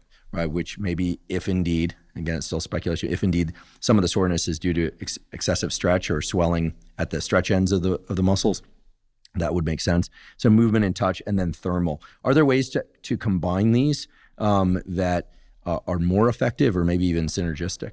Yeah, I suppose you could throw on some compression garment, put on a pneumatic compression device, and sit in the sauna while you downregulate your breath. Mm-hmm. Like that would be fine. Quite honestly, though, you probably don't need to maximize all of them. We were joking, you could probably go for a light swim while regulating your breathing in cold water. Mm-hmm. You get the compression from the cold water, and you'd be in a good spot. So you can certainly do that. The reality of it is I generally look for some physical approach and then some holistic approach of the breath work, basically. So I want breath and then something else. If you knock those two things out, you're in a good spot. So that could be breath while you're in thermal stress. So just controlling and doing the on-regulation stuff. You have to also remember ice is a stressor. And I'll actually show you some data here in a second about how that actually can enhance systemic recovery, although it won't happen in the acute minutes. In fact, it's going to take at least 30 to 60 minutes, and then you'll eventually see a rebound effect. But acutely, it's going to make you actually more sympathetic, which is going the other direction. Heat can do the opposite, or it can actually drive you up. So it's a little bit dependent upon how you respond, what time of day, and how you're using. So in general, I guess combining them is, if you need it, depending on what you have, what's available. So perhaps you don't have a sauna, but you can take a hot bath. Great. Maybe you have some percussion device, some tool, and you can use that, but you don't have a sauna. Amazing. I don't have ice bath, these things. So I think rather than thinking about an optimal combination of them, I would say just use a couple of the tactics based on what you have and what is easily available in your situation. I'd love for you to teach us about some of the methods for longer form recovery as it relates to overreaching and overtraining. Sure. You want to think about this in a couple of phases. Phase one is to try to prevent it from happening in the first place. In terms of training load, you're going to just go back to our previous episodes where we give you specific instructions for how much to increase your volume and intensity per week, etc. The other thing you can do then is do some monitoring, and I'll go over some different tools, some cost-free ones, as well as some higher technologically demanding ones, to monitor to see if it's actually happening. And then the third approach here is, what if this has already occurred? I figured it out. How do I get back out of that hole? So I would like to just sort of tackle these one by one in order, and talk about what's happening, what tools you can use, and why they're going to work. All right, so anytime we're talking about fatigue management here, most people are aware of these terms because if you have any sort of technology, you're probably getting some sort of readiness score or recovery score or strain, depending on which app or watch or tech you have a little bit of vernacular change. If you're in the sport performance world, you might be looking at things again like load or a GPS tracking and monitoring. And really all of it is doing the same thing. It's trying to either, one, predict a problem is going to happen in the future, and then placing restrictions upon you so that you don't run into that situation. The other thing it's possibly doing is identifying a drop in physiology or performance and then saying, we need to get you out of this hole. That's really what's happening. And so when we think of the first one, just imagine a scenario like a mileage limitation, pitch count in baseball. And what has happened there is individuals in those fields have looked and said, hey, what we notice is people who throw, say, more than 100 pitches in a game tend to start losing effectiveness and increase injury rate. Therefore, we're predicting the next time you go to play, if you cross that threshold, we start having an increased risk of negative consequences. So therefore, we're going to cap your, in this case, pitching volume at that 100 pitches per game or whatever the case. Same thing with running, et cetera, et cetera. So you could just simply do that. And there's actually really cool data coming out now on sport performance stuff, looking at things like IMUs and GPS trackers and trying to identify even position by position specific recommendations for how much distance you should cover in a practice, in a training session, so that you can say, hey, these positions don't cross this threshold, these positions don't cross this threshold in basketball and tennis and all kinds of things like that. That's not probably extremely applicable to many of the listeners right now, but it is still conveying the idea that if we understand where we break, then we can stop ourselves from getting there in the first place. The functional example here is just thinking about basic things like, where do I start my training program? And then how do I progress it? And we've already covered those numbers. In either case, though, you want to have 3 markers that you're paying attention to. If you're concerned you're getting into an overreaching phase or potentially going to lead to overtraining, or you want to get out, it's 3 unique things. Number 1, we're going to look for some sort of performance metric, right? So this could be your times are going down, your squat numbers, your power is going down, any of these things. So it's got to be an actual performance. Number 2, some sort of physiology. And so I want to see something happening with resting heart rate, some biomarkers moving, heart rate variability, some other measure that is not influenced by you. And the beauty of using biological markers are if we contrast that to like performance. And I said, okay, here's our performance test. Every day you come in, you're going to do a vertical jump. And if one day you come in and all of a sudden your vertical jump is super low, I might think, oh man, maybe we're starting to overreach. You also could be feeling lazy that day and just not have jumped very high on purpose because you didn't want to work out. The beauty of biomarkers are you don't get to manipulate them like that. They don't care. There's a downside to it, which is maybe they're just indirect markers, right? And so I'm not telling you biological markers are better than performance markers. What I'm saying is you want to look at both, all right? In fact, you want to look at our third category as well, which is some sort of symptomology. And so am I having a symptom of overreaching? am I seeing a performance decrement? And then am I seeing a biological marker as well? If you see all three of these popping up, you have reason to believe you've reached some overreaching. Now, what you have not identified yet is if that is functional overreaching, non-functional overreaching, or true overtraining. And remember, you shouldn't be feeling great after every training session. You're trying to cause adaptation. And until you back off, maybe even weeks or months later, to actualize the adaptation and get that super compensation and performance increase, you're going to have to invest a little bit. So you're going to go in the hole. Any sport performance coach is going to look at numbers throughout the year and say, yeah, when we first start training in preparation for the season, we are going to see a drop in performance that day, that week. That's part of the plan though, right? That's the stress you're trying to accumulate. So you want to see all three of those markers. You just want to pay attention to a couple of things. How long are they down for? A day, 3 days, 7 days, 15 days, etc. If you're seeing a performance drop in a day, and I am far away from performance, so the day that I want to peak for, I'm not going to do anything different. If I see 2 days in a row drop performance, I'm not worried.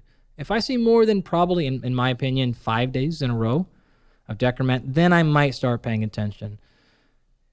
If you're in season, though, or close to competition, or whatever that thing means to you, and you see more than a couple of days in a row of dropping, then you might actually want to take some steps to mitigate that. So it really is important you understand, again, what are we trying to do? Are we trying to cause adaptation, or are we trying to cause adaptation? And I have a very specific example of all this we can run through here in a second. And then, of course, a bunch of tools to pull you out of those phases. But that's fundamentally what we're trying to do here. I would encourage you, again, don't be too reactive and responsive to any one measure. I'm going to cover a whole bunch of them in a second, but you can get lost in different things because they all have pros and cons. And so I know it's simple to just look at one score on your watch and make your decisions because of that, or check your app, but you really want to be careful of doing that. You're going to probably lead yourself in the wrong direction more often than you're going to help yourself. I'm curious as to why when we overreach too much or too often, or we are overtraining, that performance is diminished.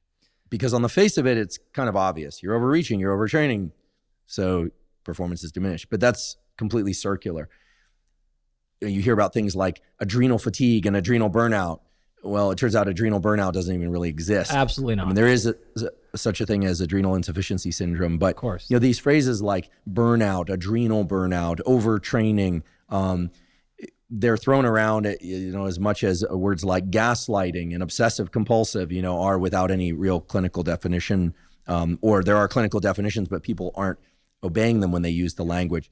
I do want to acknowledge, however, what is absolutely true, which is that overreaching too much, too often, overtraining, these can degrade performance. But mechanistically speaking, what's going on? Because I think once we understand what's going on mechanistically, then I think we can all look at tools, whether or not it's breathing, movement, compression, thermal, psychological, motivational, etc., and have a much clearer sense as to what's going to work best and what likely won't work. I love this question so much because, as I mentioned at the beginning, I was fortunate to spend some of my graduate work in Andy Fry's lab at the University of Memphis, and we did a lot in this area. And so in fact, this is how I learned how to do assays and run Western blots and measure signaling proteins and things like this. So this stuff is near and dear to my heart.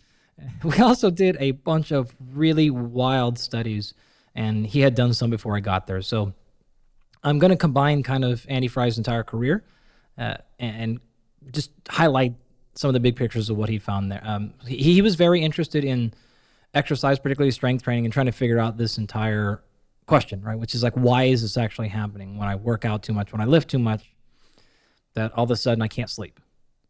What's happening? Like, why is my energy down? Why is my mood, my motivation reduced if I squat too much?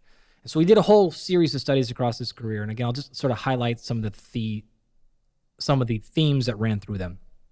So the first one that jumps out to mind is early in his career, he did this really awesome protocol where he had people squat 100% of their back squat max every day for 2 weeks. So you come into the gym, and I think this first one was on a machine, and you did a 1 rep max, and then you came back in every single day for 2 weeks. So these are what we would generally call kind of like that short to moderate range overreaching. And by definition, some of them end up actually being true overtraining, because it would take the individuals sometimes 2 to up to 8 weeks to return back to their 1 rep max at the end of these protocols. So some of them were non-functional overreaching or some combination of that.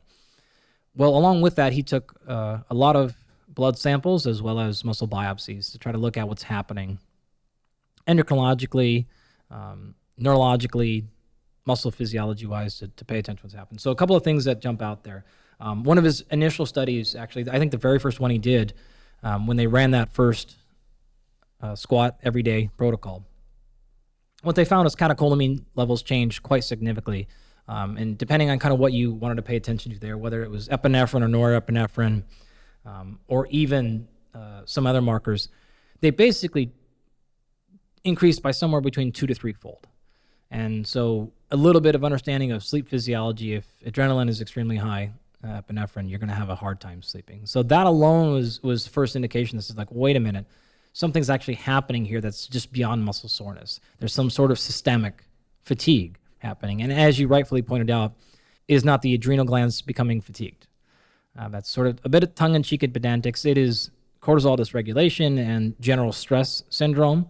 But it's really can be noted in blood in terms of epinephrine and norepinephrine. Another study he had done of a similar realm was over the course of 7.5 days that people came in and did 15 training sessions. So it was really cool. These are these really short bouts of just ridiculous training. And they said, okay, like something's happening with epinephrine and norepinephrine. Something's happening with testosterone. What's it look like inside the cell? So now muscle biopsies came on board. And they started looking at things like MAP kinases, which are these signaling proteins that tend to be associated with an anabolic response. They upregulate muscle protein synthesis, and they do many other things, but that's like a big factor of them. They looked at various androgens and glucocorticoid receptors, and they wanted to see like, well, maybe receptor density or sensitivity is changing. And in fact, surprise, surprise, that's exactly what they found. So they found both androgen and glucocorticoid receptor concentrations were reduced. And so you can start to see a picture forming, which is like, very similar to the insulin type 2 diabetes story, where you've really put yourself in a very high stress situation. So presumably, epinephrine, etc., testosterone releases are extremely high. In response to that, to try to reach back to some level of homeostasis, you start down-regulating the receptors for them. And so it's like the signal can only get so high. If you're going to keep that gas on, we're going to pull back the throttle and the receptors so that the total signal stays the same, if that makes a little bit of sense. Well, that becomes obviously problematic. So then like a final follow-up study here that is important to note is they did another protocol, which was really, really cool. And they said the first ones weren't enough. So how about this? We're going to come in every day for 2 weeks, and we're going to do 10 sets of a 1 rep max every day.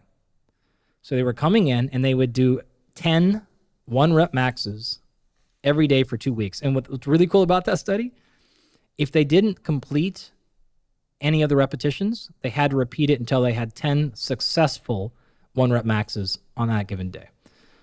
Absolutely brutal protocol. I wasn't there at the time. They had finished that right before I got on campus, but I was actually able to be around when they were doing some of the final analyses there of the tissue. What they want to look at in this particular study was beta-adrenergic receptors, which are those receptors that are going to be epinephrine and such are going to be binding for. So again, similar story here. Perhaps are we losing overall sensitivity because of this extreme sympathetic stimulation? Now, actually, thinking back, what would have been pretty cool is if they had another group that did it and then did some down-regulation breathing posts to see if that can ameliorate some of the problems. But of course, this was 20 plus years ago or something like that. So a couple of things that happened is the 1 rep maxes dropped by, I think, around like 8 kilos by the end of the 2 weeks. If I remember right, like the group average was something in the neighborhood of 151 kilos. So these were pretty well-trained individuals. And it went from, I think actually it was about 160 kilos and they dropped to like 152 kilos, something close to that.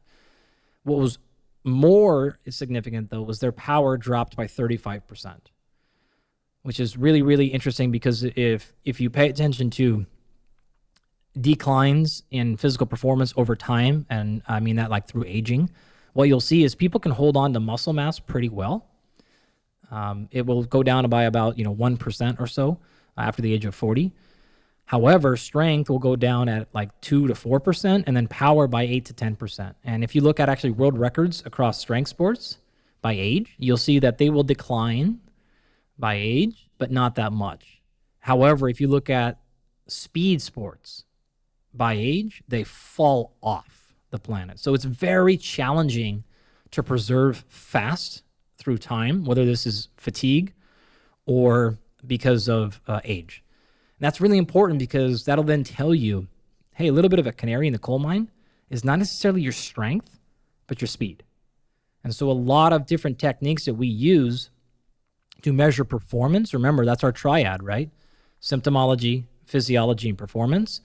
You're generally better looking at speed-based performance tests rather than strength-based performance tests to get an earlier indication of potential overreaching or overtraining. So anyways, back to the individual study there.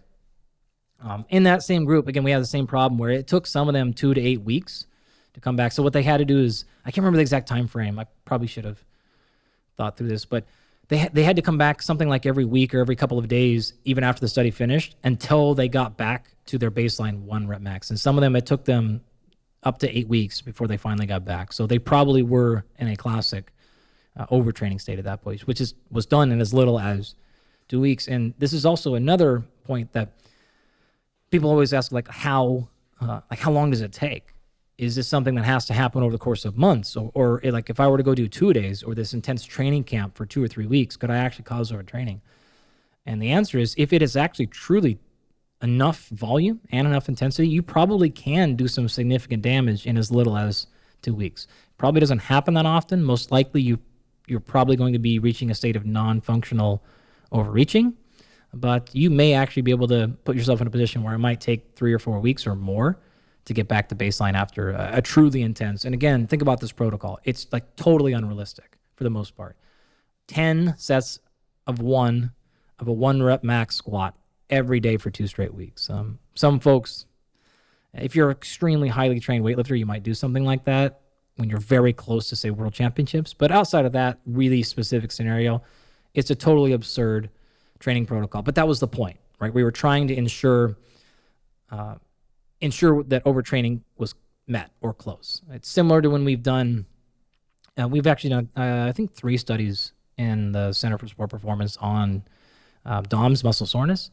And in all those cases, you do just like ridiculous leg extension protocols because you're just trying to ensure you cause super soreness. If you don't, then you have nothing to study. So absurd training protocols, but that's the point. So nonetheless, as a result, sure enough, the beta adrenergic receptors were down-regulated by something like 37%.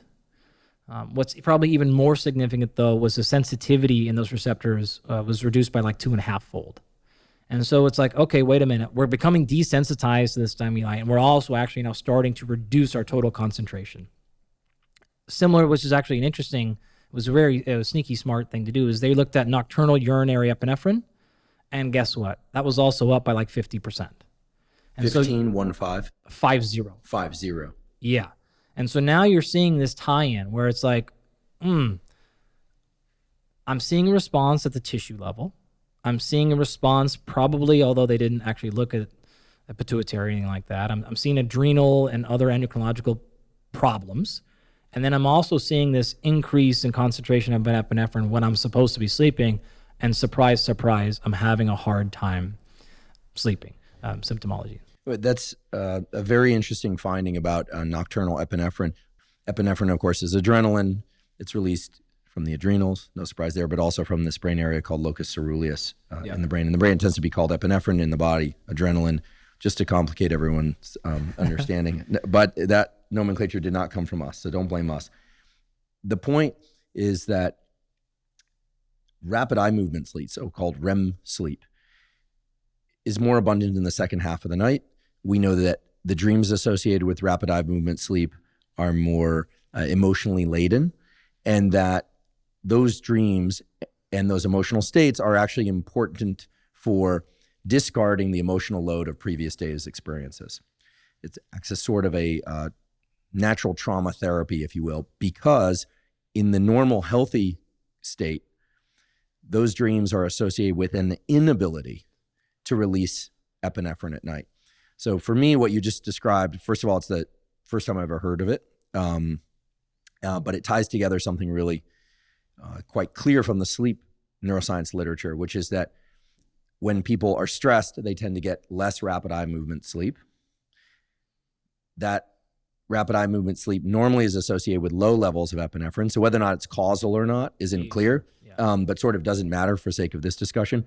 But what I'm wondering, and I suppose one could test for, but maybe observed, is whether or not people who are overtraining too much, overreaching too much, because of this elevated nocturnal epinephrine, diminished REM sleep, whether or not their emotional state is also disrupted. Because one thing we know for sure is if you want to disrupt somebody's emotional state, you deprive them of sleep, and rapid eye movement sleep in particular. The one caveat to that is, for those of you out there that have heard that rapid eye movement sleep deprivation, deliberate rapid eye movement sleep deprivation is a treatment for depression, that is true, but it's coupled with a next night enhanced rapid eye movement sleep. So one of the major takeaways from all of this that I'm realizing is that, no surprise, daytime activities impact nighttime endocrine function, impact quality of sleep, impact daytime activities.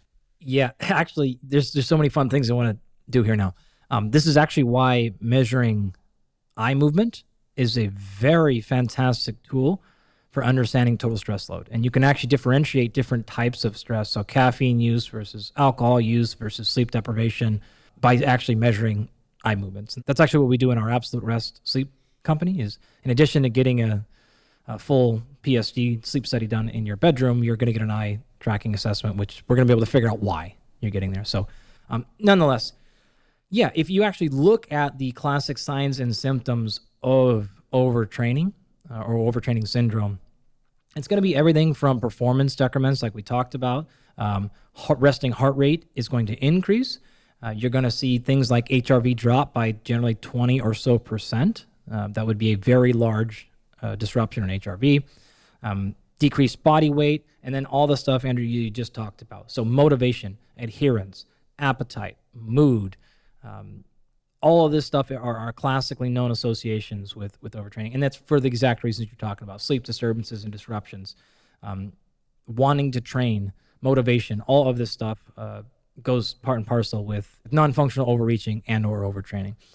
You can actually tie this back in a little bit more to some other biomarkers, and this is great because this is the stuff we look for. This is the physiology stuff we look for.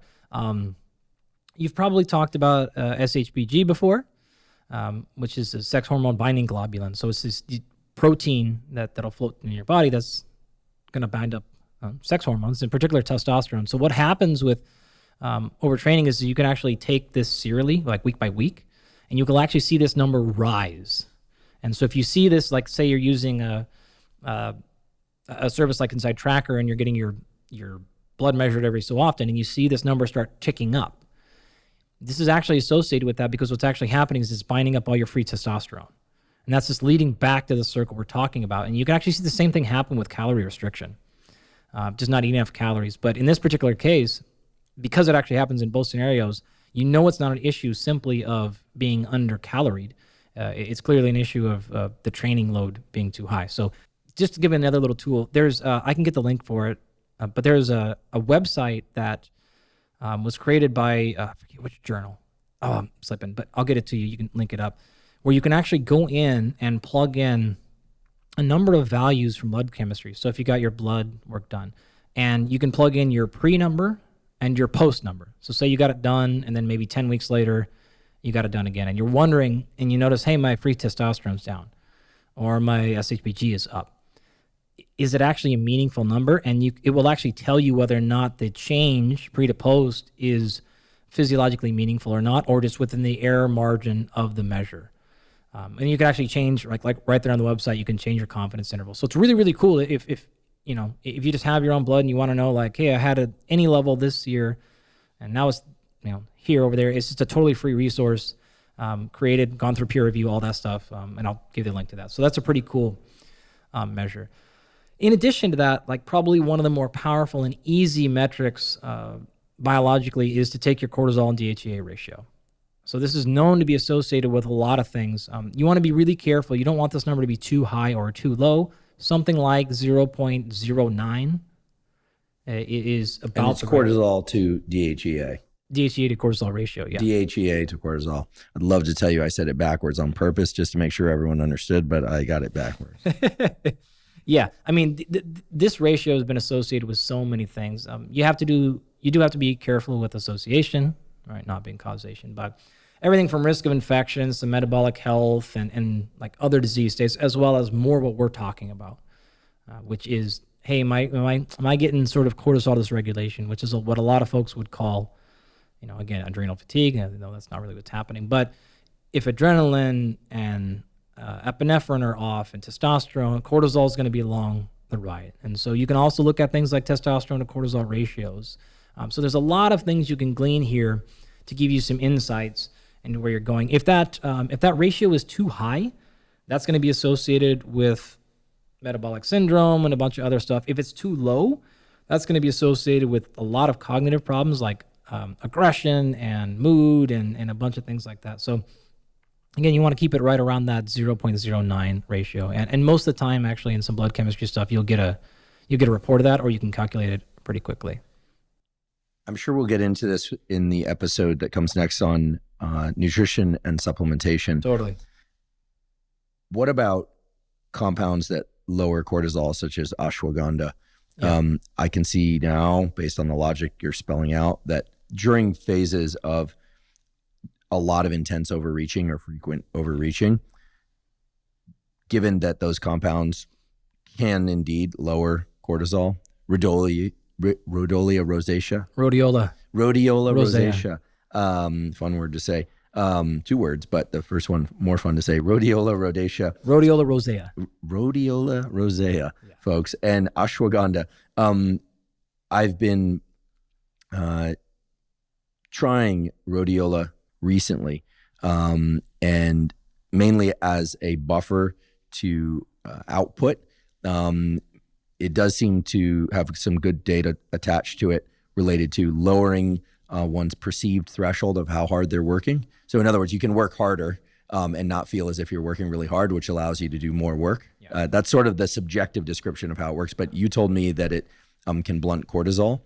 And ashwagandha, we know, blunts cortisol. Both of these things, of course, can do other things. But are these compounds that you sometimes will incorporate into a training regimen? I've been using rhodiola for probably 6 or more years, like pretty consistently. Not personally, but using it with the individuals we work with. You do need to be a little bit careful. I wouldn't say that it blunts cortisol. It is probably more appropriately described as a cortisol modulator, which means sort of if it gets too high or too low, it'll help kind of keep it within normative range. It is important to note, there have been a handful of studies, 2 of, I know specifically, showed that rhodiola use can enhance strength gains. However, it may reduce muscular endurance. So we need more human data on this stuff, and it may turn out that's not a concern. It may also turn out to be a concern. So nothing is perfect and free. There's no supplement that is a panacea. And I have used, again, rhodiola in a lot of situations because the other thing you kind of have to pay attention to with the cortisol is it's supposed to be modulated throughout the day. It's not supposed to be at this normal value. In fact, if you look at the normative values, it's typically described in micrograms per deciliter. And depending on literally what company you use to draw your blood, if you're getting it through the blood, depending on which method they use to analyze it, the normative values are, like, frankly, embarrassingly all over the place. They're mostly going to be like 5 to 25 as a quote-unquote normative value.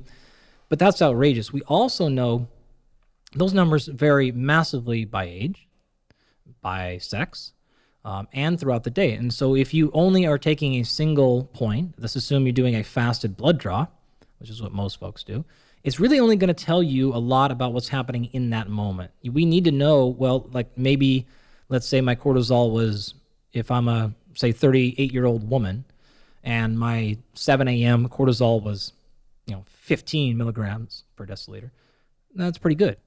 But if it's 15 milligrams per deciliter at 3 p.m., ooh, boy, I'm probably having some issues, right? So there's a change throughout the day, and you need to be able to plot that curve. So you can actually, pretty standard practice that we do is we look at cortisol throughout the day. We're going to take multiple markers because I don't want to just see your baseline cortisol. I want to see this curve throughout the day. That's going to tell me a ton about, again, is your sleep being caused by this regulation? Is it your training? Is it something else? So I would take a single baseline blood marker of cortisol with a lot of grain of salt. We would typically measure it at least 3 times throughout the day. So something like 6 to 9 a.m., 12 to 3, and then something like closer to the evening. Oftentimes we do much more. We'll do like 7 points or something like that throughout the day, depending on the situation. So you want to be careful of that. Just since we're here, you can also get cortisol in through saliva. And now there's sort of pros and cons to that, because the pro of doing it in your blood is it's much more stable. Saliva is extremely responsive to whatever happened these seconds before you took that test. The upside of it, though, is you can do a bunch of real-world life experiments. So, for example, we will do this sometimes if we want to see how an individual is responding to a given stressor. Let's take it, right? Let's take it in the, spit into a tube. We're going to take it, and then we're going to go do this workout or this cold exposure, whatever we're going to do, take it at the end. We know that it's responsive to what just happened, but that's the point. So you can actually, there's sort of pros and cons. So you'll use the appropriate measure for the appropriate question you're trying to answer. Yeah, a couple of points and reflections about cortisol. My first laboratory duty as an undergraduate was actually in a biopsychology lab. At the time, they didn't have the field of neuroscience as it's now called. It was called biopsychology or psychobiology. I didn't know that. No, there used to be That's neurochemistry, neurobiology. They had all collapsed into what we now call neuroscience, right on. Which was only some years ago. But my job was to collect cortisol samples, which means I was collecting spit, which means I was collecting saliva. And an advantage of saliva-based cortisol, it's free cortisol. It's the active form. Totally. As you mentioned, it's reflective of what happened in the seconds or minutes just prior. A couple of things about the regular cortisol pattern across the day, because I realized that while it would be wonderful for everybody to get their cortisol measured in detail multiple times in blood and saliva and so on, some people just won't do that for whatever reason or can't do that. Yeah. The basic contour of a healthy pattern of cortisol secretion is to have highest levels of cortisol in the morning. It is actually part of the mechanism that's associated with waking you up. Viewing bright light, ideally from sunlight, but other forms of bright light early in the day, actually can lead to a 50% increase in that cortisol spike, which is a good thing. People hear elevated cortisol, no. But this sets in motion a cascade of things related to enhanced mood and alertness, immune system function, et cetera. What I think it can be useful for people to understand is that many things will spike cortisol throughout the day: stress, cold water, exercise. But the idea is that it comes down to baseline or near baseline rather quickly. One of the worst situations, as you pointed out, is when the highest level of cortisol is consistently shifted to the afternoon period. In fact, that's a pretty reliable signature of certain forms of depression. This is work by my colleague David Spiegel at Stanford Psychiatry, and the great Robert Sapolsky of Why Zebras Don't Get Ulcers, Behave, et cetera, and Fame. Lots of popular books there. I think that if people are trying to regulate their cortisol and they just understand that basic contour, that the baseline should be, rise pretty quickly after one rises in the morning. So it's easy to remember: rise out of bed and rise cortisol with light, bright light, with exercise, with caffeine. These things will all increase cortisol. And then across the day, it's normal for cortisol to spike, but then to use some of the downregulation methods that you described, in particular the breathing methods. And exercise itself, as the case may be. But then to really pay attention to how much psychological and physical stress is occurring in the 6 hours or so, or 8 hours prior to sleep. Does that seem like a good sort of broad contour of how to have a healthy pattern of cortisol release? Because you actually want the cortisol to reduce inflammation and initiate or participate in the recovery process. You will not see any progress from exercise training without a large spike in cortisol. It is critically important when we think of phrases like cortisol, inflammation, stress. This is not bad. Right? Physiology is not personified. Right? There things don't hate you in the body. Right? It's not good and bad. They just are. The more you try to suppress cortisol, the more you suppress adaptation. What you want is exactly what you mentioned: large spikes, met with large, quick recovery. And you want to do that throughout the day and get that hormetic stressor. So going back to your ashwagandha and rhodiola issue, I think it would be very short-sighted for people to do that as this is a prophylactic.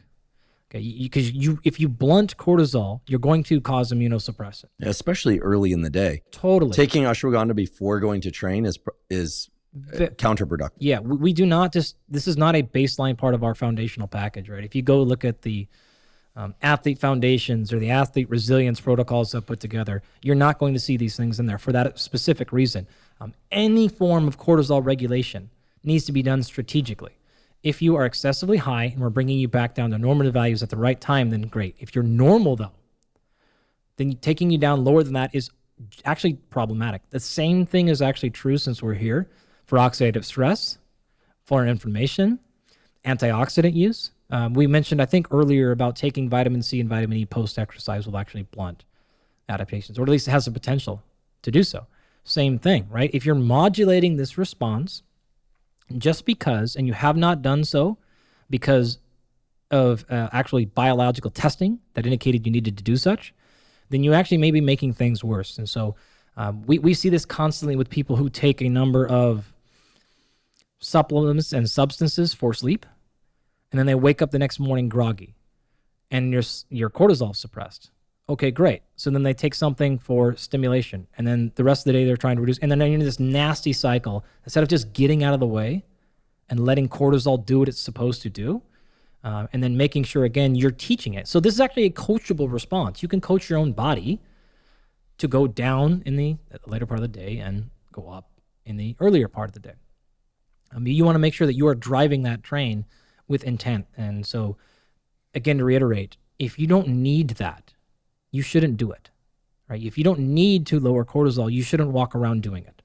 You're just going to suppress the state even far. And this is what's needed. This is needed for anabolic responses. So you're not going to grow muscle if cortisol is not spiked. It's going to compromise it, rather. So you want to be intentional with these practices, especially in the form of supplementation. Be very, very intentional. I've heard it said that carbohydrates, in particular starchy carbohydrates, definitely can inhibit cortisol. Definitely. And this could be through the tryptophan amino acid related pathway that ratchets up to serotonin release, probably some other things too. I mean, the idea that carbohydrates just stimulate serotonin is a little bit overly simplistic. No, there's cellular mechanisms, AMPK going up and immediately turning on there. Yeah. Right. So, I think we've all experienced this.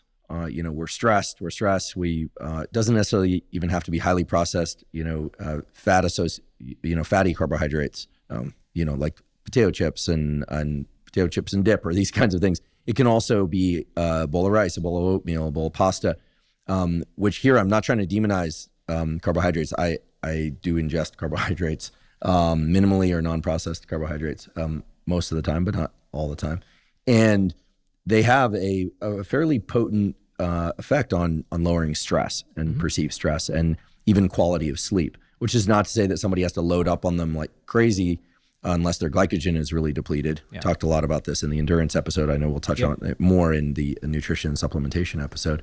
But in thinking about the relationship between carbohydrates and cortisol and what we've just been talking about in terms of cortisol as being vitally important for the adaptation trigger or triggering adaptation, is probably a better way to put it, but that it can blunt cortisol taken post-training or maybe in the evening before sleep. What are some of the basic ways that one can think about and maybe use carbohydrates in specific ways in order to, let's say, control cortisol rather than quash cortisol?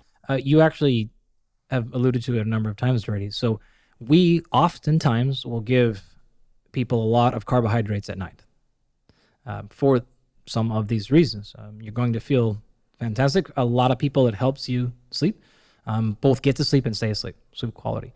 You talked about specifically, remember, think about it this way. Cortisol at its core is an energy signaling molecule. It says we are in the need for energy. Great. Epinephrine's the same way. You'll start seeing, for example, cortisol will liberate free fatty acids, put them in the bloodstream, get you prepared to do something. The problem is if it's continually elevated throughout the day with no down regulation, we start running into issues, right? So again, this is the differentiation between, my cortisol is slightly elevated all day versus I had a really big spike after training, I had a really big spike after a breath protocol, et cetera, and then it went back down. So that being said, if you then ingest carbohydrates, you are telling, it is quick to see the signal, we have nutrients, we have energy, again, specifically carbohydrates, therefore cortisol can sort of go back down. We don't need to be liberating free fatty acids and preparing the need for fuel. So you can help yourself go to sleep for many, as you pointed out, many mechanisms actually of why carbohydrates will help you sleep at night. For some, not all people, but some. That would be one of the relationships it has with cortisol. Great. I look forward to hearing more about how the various macronutrients and micronutrients and so-called adaptogens, this very mysterious group of compounds. The word adaptation gets thrown around so much nowadays. Sure. But as long as we're talking about adaptation, I think that'll be fair play for the discussion in the next episode about nutrition and supplementation. In my laboratory, when we study stress, we use a number of different markers, subjective reports of how stressed people feel, heart rate, morning heart rate variability, cortisol, free cortisol, and on and on. What are some of the other markers of stress as it relates to exercise adaptations and recovery? Because once again, I think we're seeing a lot of parallels between the study of psychological stress and the study of physical stress as it relates to exercise adaptation.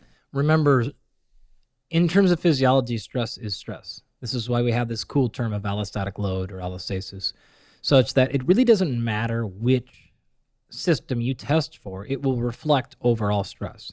You mentioned several of them. We've got done talking about some biomarkers. HRV and heart rate are another great example because what you're trying to do is this. When we were talking about the muscle soreness thing, what we were really getting at was a marker of how do I fix the overuse in that particular muscle. Now we've really transitioned into global markers of overuse, and why these are problematic or important to pay attention to rather is, again, these are the indicators that you didn't just work a muscle out too hard, but you have actually done something where you've compromised all of your physiology to a level where you've influenced a circulating catecholamine or something that's going to influence multiple markers now, like your sleep and your mood and your behavior. So that's why these things are problematic. That said, you could look at resting heart rate, not a bad thing to do. However, that does have multiple downsides. One thing we do know is your resting heart rate will elevate with excessive stress load.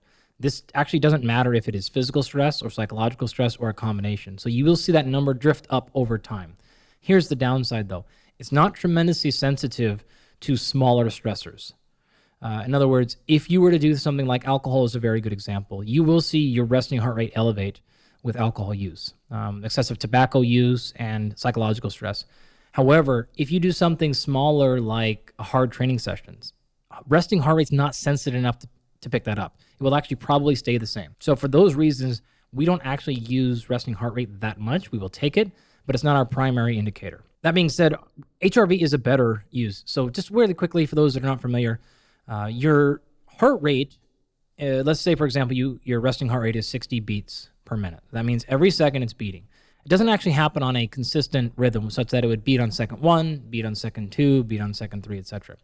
The rate is more variable. So it might go beat, beat, beat, beat, beat, beat. There's a variation in the heart rate. And at the end of that 60 seconds, in this example, you would have still completed 60 beats. They just aren't on the exact same pattern. Well, one thing that's actually quite interesting is the amount of variation in your heart rate is actually associated with your overall sympathetic or parasympathetic state, such that a large variation, so an arrhythmic pattern, is generally more representative of being more rested and recovered and being more parasympathetic. You'll notice during times of extremely high stress, you will be very rhythmic. Beat, beat, beat, beat, beat. And so this is a little bit of a confusing idea, but a high HRV is there indicated of a lot of variation, meaning you're pretty recovered. A low HRV, meaning there's not a lot of variation, means you're probably pretty stressed and wired. So it's related to heart rate, but in my opinion, it is a significantly better marker of that. Now, One thing you want to pay attention to if you do this, a couple of things. There are some accuracy issues with many of the devices. Basically, everybody at this point probably has some device that's telling them their HRV. What you do not want to do is simply compare your number to somebody else for a lot of reasons. Not all of these technologies are actually even measuring the same thing. Again, some of them are actually combining it with other metrics and calling it your overall readiness or your recovery. And so now what we've actually done is made a couple of assumptions and then stacked them on a whole host of other assumptions and then giving you a number. And you don't know what that sort of black box score actually even represents. So I would caution one against taking too much information from that. If you are actually measuring HRV, even within that, there's lots of ways to calculate it that are not important here. So don't necessarily worry about the score. Compare it to yourself, but not to others. What you will see is if you use similar devices and techniques, it's hard to find data here, but in general, people that are overweight might have a little bit of a lower score, as in a worse score. We need more information on that to be clear. So in large part, the best way to use something like HRV is to measure it under the exact same circumstances every day. So whether you're going to use just a device on your watch or your phone or your bed or anything else, or you're going to buy a special HRV monitor, it's fine. Just take that measure at the same time. Mostly this means first thing in the morning. So you wake up, you go to the bathroom, you come back down and take your measure or something like that. You don't wait. Sometimes you took it before food, then after, or look at your phone, like all these other things that can influence stress. So take it. And it usually takes somewhere between seconds to minutes to record. So you want to pay attention to that. Now, one of the things you'll notice is there is a natural change in your HRV that just happens. And so what you kind of really want to pay attention to is, I guess, answering the question of, well, how much of a change in HRV has to happen before I should care? And it's hard to answer, right? So let's just say your HRV was 100. I just made that number up. What if you wake up tomorrow and it's 99? What's that mean? Well, I don't know. If you wake up tomorrow and it's 20, that's probably a bad thing. Well, where's that line? It's hard. One thing I would recommend doing is taking your HRV for at least a month before you start using that value to make any changes. And you recommend taking it first thing in the morning? Yep. Always at roughly the same time? Basically, under the same circumstances. It doesn't have to be technically in the morning, but because your day will change on most days of what you get into, that's the most stable thing in your life. So I would take it then, and I would collect it for at least a day, or at least a month rather, maybe even 6 weeks, and then give yourself basically a running average. So what we quite honestly do is we will actually track it for forever, and then what we always look at is, what does it look like today relative to the last week on average, and then what does that look like to our historical average? And we always compare those things. And you also want to make sure you compare like to like. So in other words, I generally am not going to worry about today's HRV score relative to tomorrow's. What I want to look at is today's relative to this exact same day last week. Not for athletes, but for non-athletes. This is very important. So imagine, don't worry about the difference between HRV score on Monday compared to Tuesday. Pay attention to Monday compared to last Monday and the Monday before that. That's because you typically have the same sort of weekly schedule. And what you don't want to do is say, look at Monday's HRV score, which is a reflection of what happened Sunday, and compare that to Tuesday's, which is actually a reflection of what happened Monday. You probably didn't do the same stressors on Sunday as Monday, so you're not actually comparing the same thing. But if you have a general weekly schedule, you're likely to compare this Monday's relative to last Monday's because they're both comparing what happened on the previous day. So did that sort of distinction make sense? Absolutely. I do the same thing with body weight, by the way, if you're trying to track body mass gain or fat loss or something.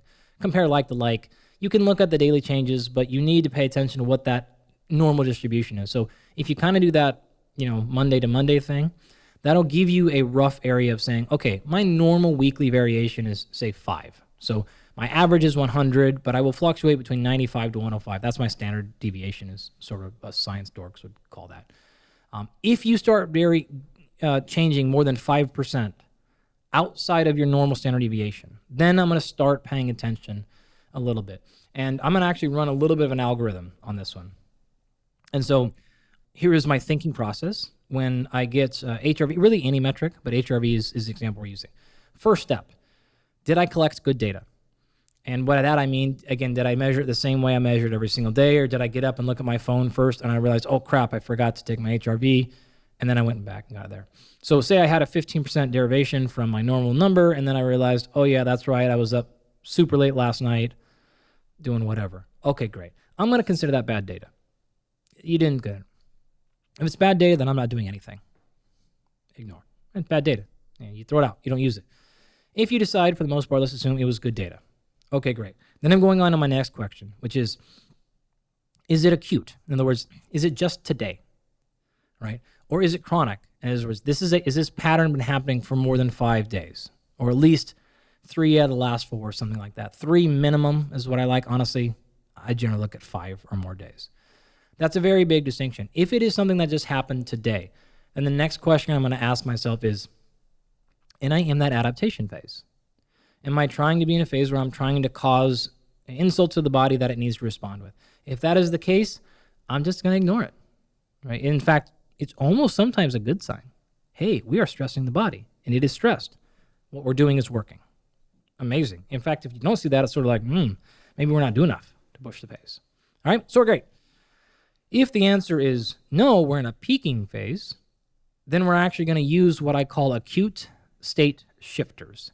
So this is a whole host of little tricks that I have that can change HRV or any recovery metric within seconds. Again, these are not chronic fixes. This is just, I'm having a bad day today. I feel like crap. Can I make myself feel better right now? And so I kind of call these parlor tricks a lot of the times. And there's a 1,000 of them. We are certainly not going to go over them, but I'll give you some examples. You can pull out, first of all, physical movement will do it. You'd be stunned how just doing some yoga, moving around, doing some jumping jacks, starting your workout. I mean, you've probably experienced this. It's sort of cliche in our world at this point, but if you ever do any serious lifting over a serious amount of time, there will be days in which you walk into the gym and you feel awful. And somehow that day you set a lifetime PR. Yeah, that's a strange phenomena. Yeah.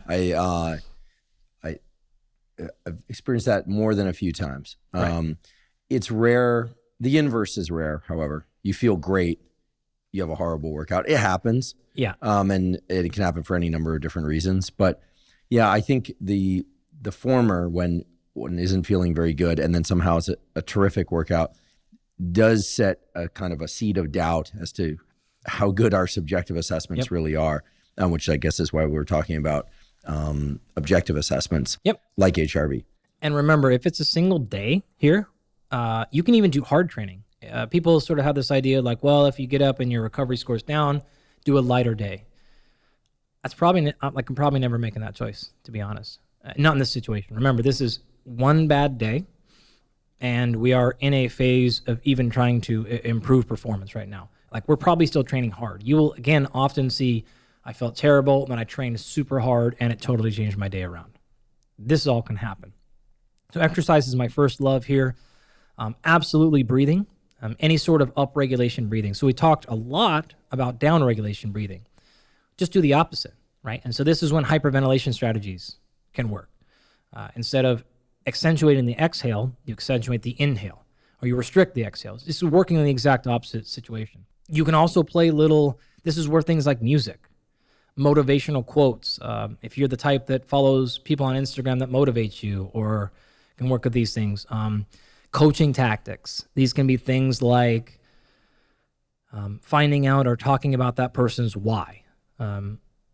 You sort of shared something a mantra you use when you're training hard to keep you go better. I'm not going to ask you to share that now, but some people have this sometimes, right? Or you may have this conversation with your athlete. We call this finding out your why, right? So finding out like, why are you really here? What are we doing here? And a lot of times you'll hear things like, it's because I grew up poor and I don't ever want to be poor again. Okay, great. Or this is for my children, or like any number of things. And you can pull that out on these days.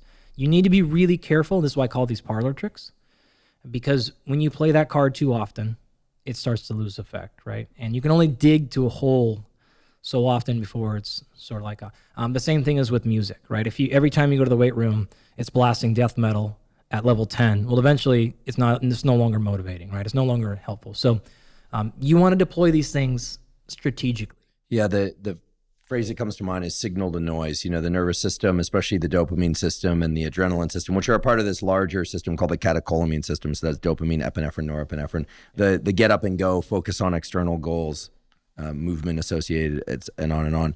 That system responds best to high signal relative to noise. So if you're, as you point out, listening to music every time, drinking a ton of caffeine, energy drinks, pre-workout, nootropics, and then stacking all those things.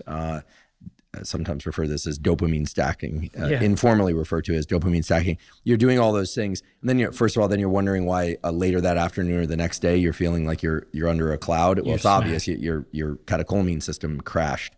Yep. But it's also that you don't necessarily become dependent on it. It's just that you start to wonder whether or not you have the internal mechanisms and motivation to train without those things. And so one tends to use them more and more, and then they have a diminishing effect over time. The rule that I've been sort of applying has been I never do 2 workouts in a row where I'm stacking in stimulants, loud music, and any kind of sort of high potency inspiration. However, every set in the gym or when I run, I really try and be diligent about form and attention to what I'm doing. The one exception would be the long duration endurance work.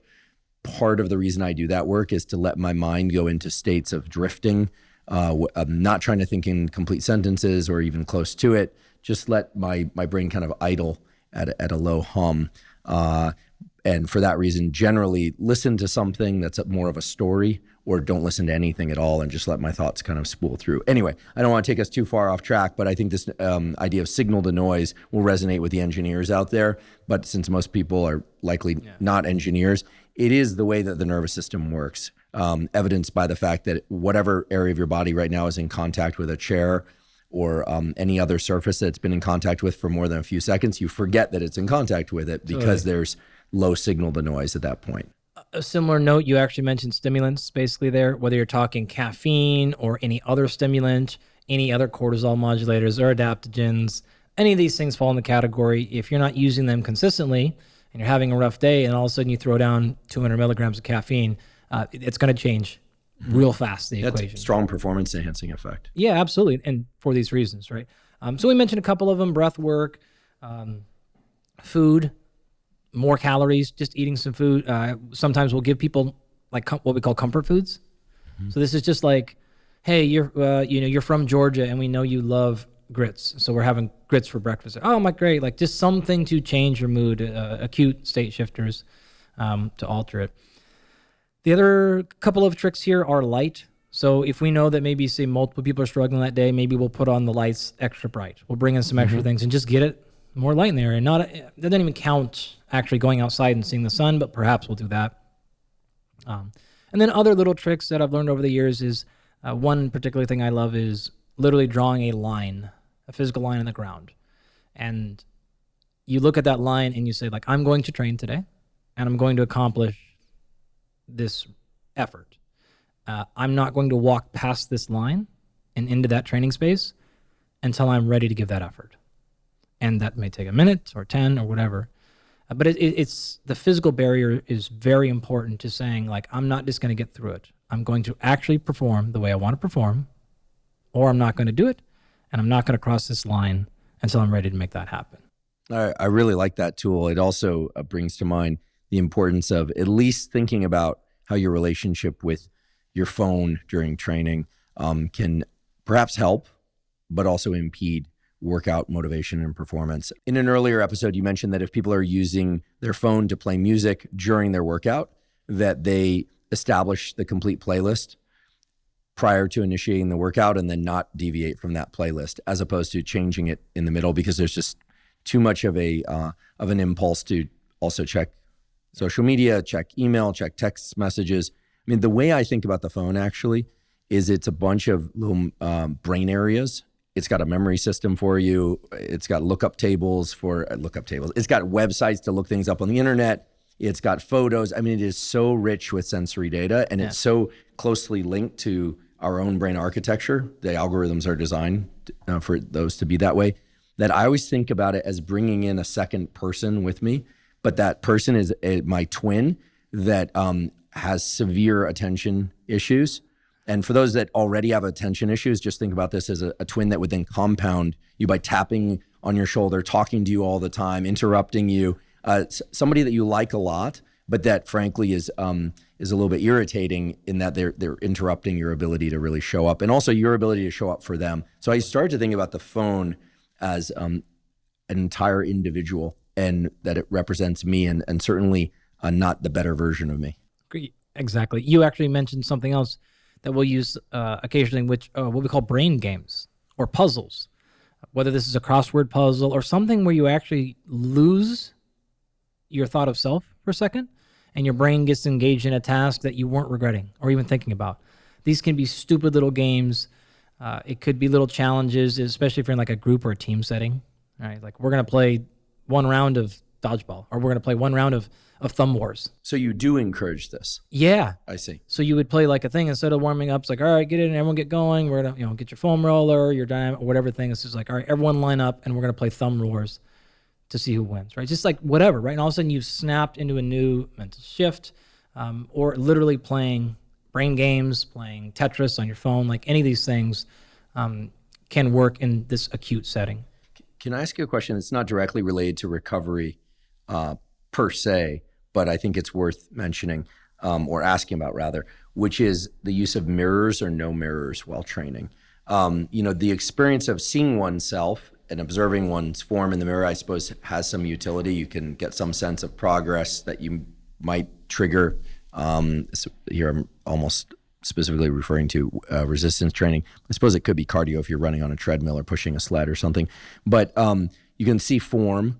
You can get a sense of what your face looks like when you grimace. But in all seriousness, you are without question a person, not you, Andy, but one is in a less interoceptive mode when looking at themselves in the mirror. So the exteroception, perception of things beyond the confines of our skin, even if it's a picture of us. Interoception, perception of everything from the skin inward. And so if we're looking at ourselves, we're diverting some allocation of our attention. Let's say there's 100, these are arbitrary units, and you can put 50% of your attention on the feeling in your body or the muscles you're training, and 50% on how it appears in the mirror. Or it could be 100% on the mirror or 100% internally, which you best accomplish probably by closing your eyes. Mm-hmm. So obviously there are constraints here, certain movements you wouldn't want to close your eyes, et cetera.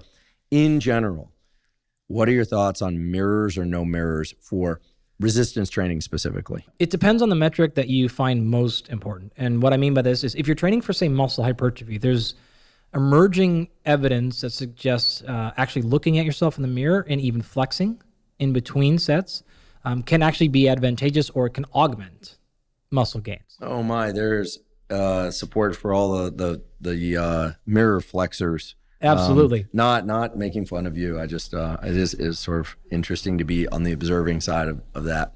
But hey, listen, results are what people are after. Yeah. Having said that, if you're trying to enhance movement learning, then it may be detrimental. So if you're doing an exercise that is explosive and fast, it's probably not the best thing to be looking into a mirror. If you were to walk into any Olympic weightlifting arena and you had any thoughts of using a mirror, you would probably run out of the gym very, very quickly. You can't see yourself in time to make an adjustment with the movement that's happening that fast. And also will do exactly what you mentioned, which is it will remove your ability to understand and feel the movement. And so this is a big component to using technology for exercise at all, is you have to make sure that the end point is you understanding you and your physiology more, not less. When you outsource learning to technology, and in this case, even if the technology is the mirror, you remove your ability to gain and truly understand that learning process. So you need to be very, very careful whether you're using a mirror or whether you're using any number of apps where you can record, say, a movement and then watch it afterwards, and it will give you a breakdown if your hand was in the right spot or foot was in the right spot. These are all great. But you need to then take the next step, which is to say, I need to be able to feel that position. All right. So in the case of performance, if you can imagine trying to learn a new technique, say running technique, and you have to be able to watch yourself in the mirror to understand your stride in the right position.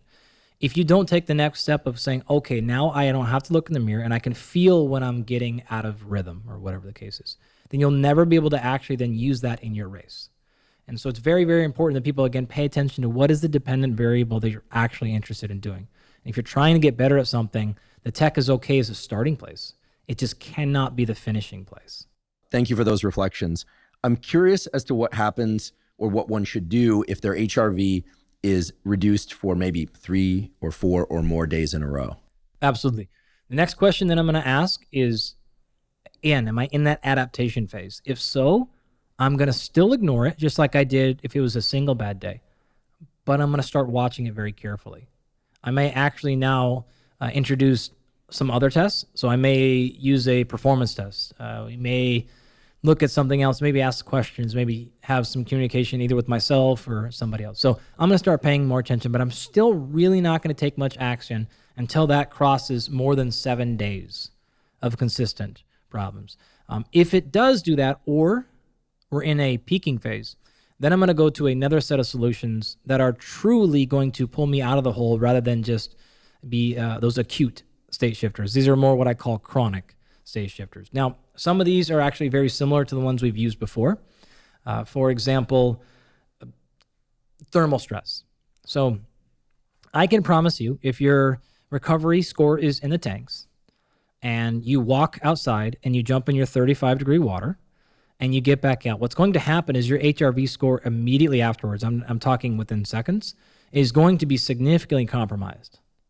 Right? In other words, think about that. Remember, a low HRV means high sympathetic. I promise you, cold water will put you in a high sympathetic drive. However, and we've tested this pretty extensively, looking at HRV 0, 15, 30, 60, 90, all the way up to 180 minutes post. And on average, you will see your HRV score continue to rise after that.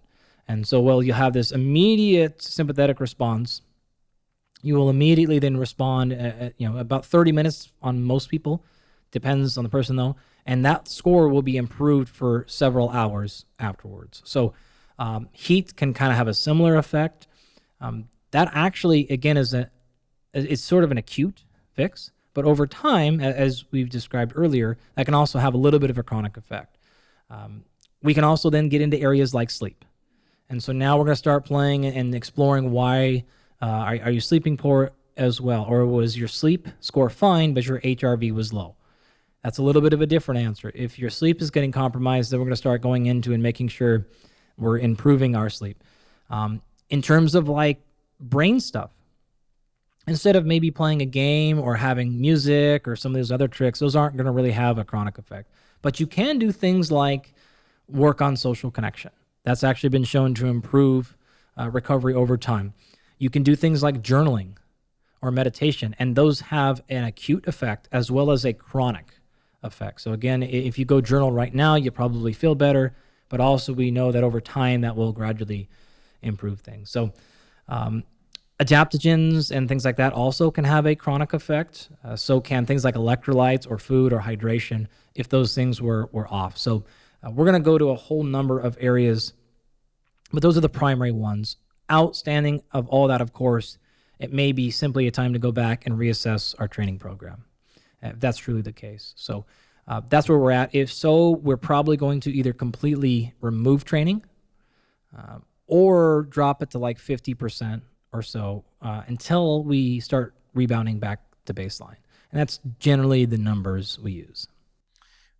For many people who are not training for a competitive sport, and maybe aren't pushing themselves really hard. Maybe they consider themselves somebody who exercises in order to maintain health and aesthetics and longevity, et cetera. And they never really finish any workout completely exhausted. They're sleeping okay. Their appetite's okay. Can we assume that they are recovering well? Or maybe they're not creating enough of a adaptation response, like there's no progressive overreaching, and so there's really no stimulus for recovery. What I'm saying here is on the face of it, I think is obvious, right? If you don't train hard, there's nothing to recover from. What I'm really saying is the ability to recover itself something that we need to train? In other words, can we get better at recovering? And the analogy here would be something like focus. In order to perform work of any kind, but certainly mental work and physical work, we need to be able to focus. The ability to focus is the reflection of a bunch of neural circuits and chemicals and hormones, et cetera. But we know roughly what those are. And we know that if you are poor at focusing, for every small bit of time that you can focus a little bit longer, even if it's a matter of seconds, those circuits themselves get better at focusing, and so on and so forth. So in other words, is the recovery system, however broad, neurotransmitters, hormones, neural, muscular, immune-based, et cetera, can that system or set of systems become better? Can we get better at recovering? Meaning, can it become faster and more effective? Can we think of the recovery system as kind of a blade that gets sharper by engaging recovery? Because if so, then there's strong reason for people who are not pushing really hard to push at least a little bit harder than is comfortable for them every once in a while to make sure that that system doesn't start to slide back. Remember, physiology is listening to everything you do, and it is always responding. So the analogy that I will meet your analogy with that I use here is the bowling alley. So you've probably been bowling before, and you've used the bumper lanes, right? The bumper lanes. I've gone bowling before, and I've spent time in the gutter, and I've spent time on the pins. Okay.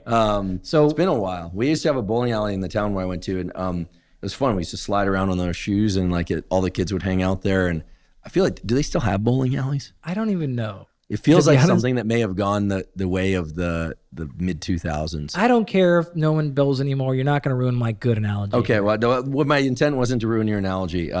Okay, tell us about bowling. All the bowlers are going to come after me with bowling balls or something. Right, you're going to get blasted with all the stats on elevations. Don't hurt me. Sorry, though. Cool. So if one were to go bowling and they didn't want to put their ball in the gutter, yeah, you could put these little bumpers in those lanes, all right? And these little foam pads that go in the gutter that if your ball is going towards the gutter, it hits those and bounces off and goes back in the lane, right?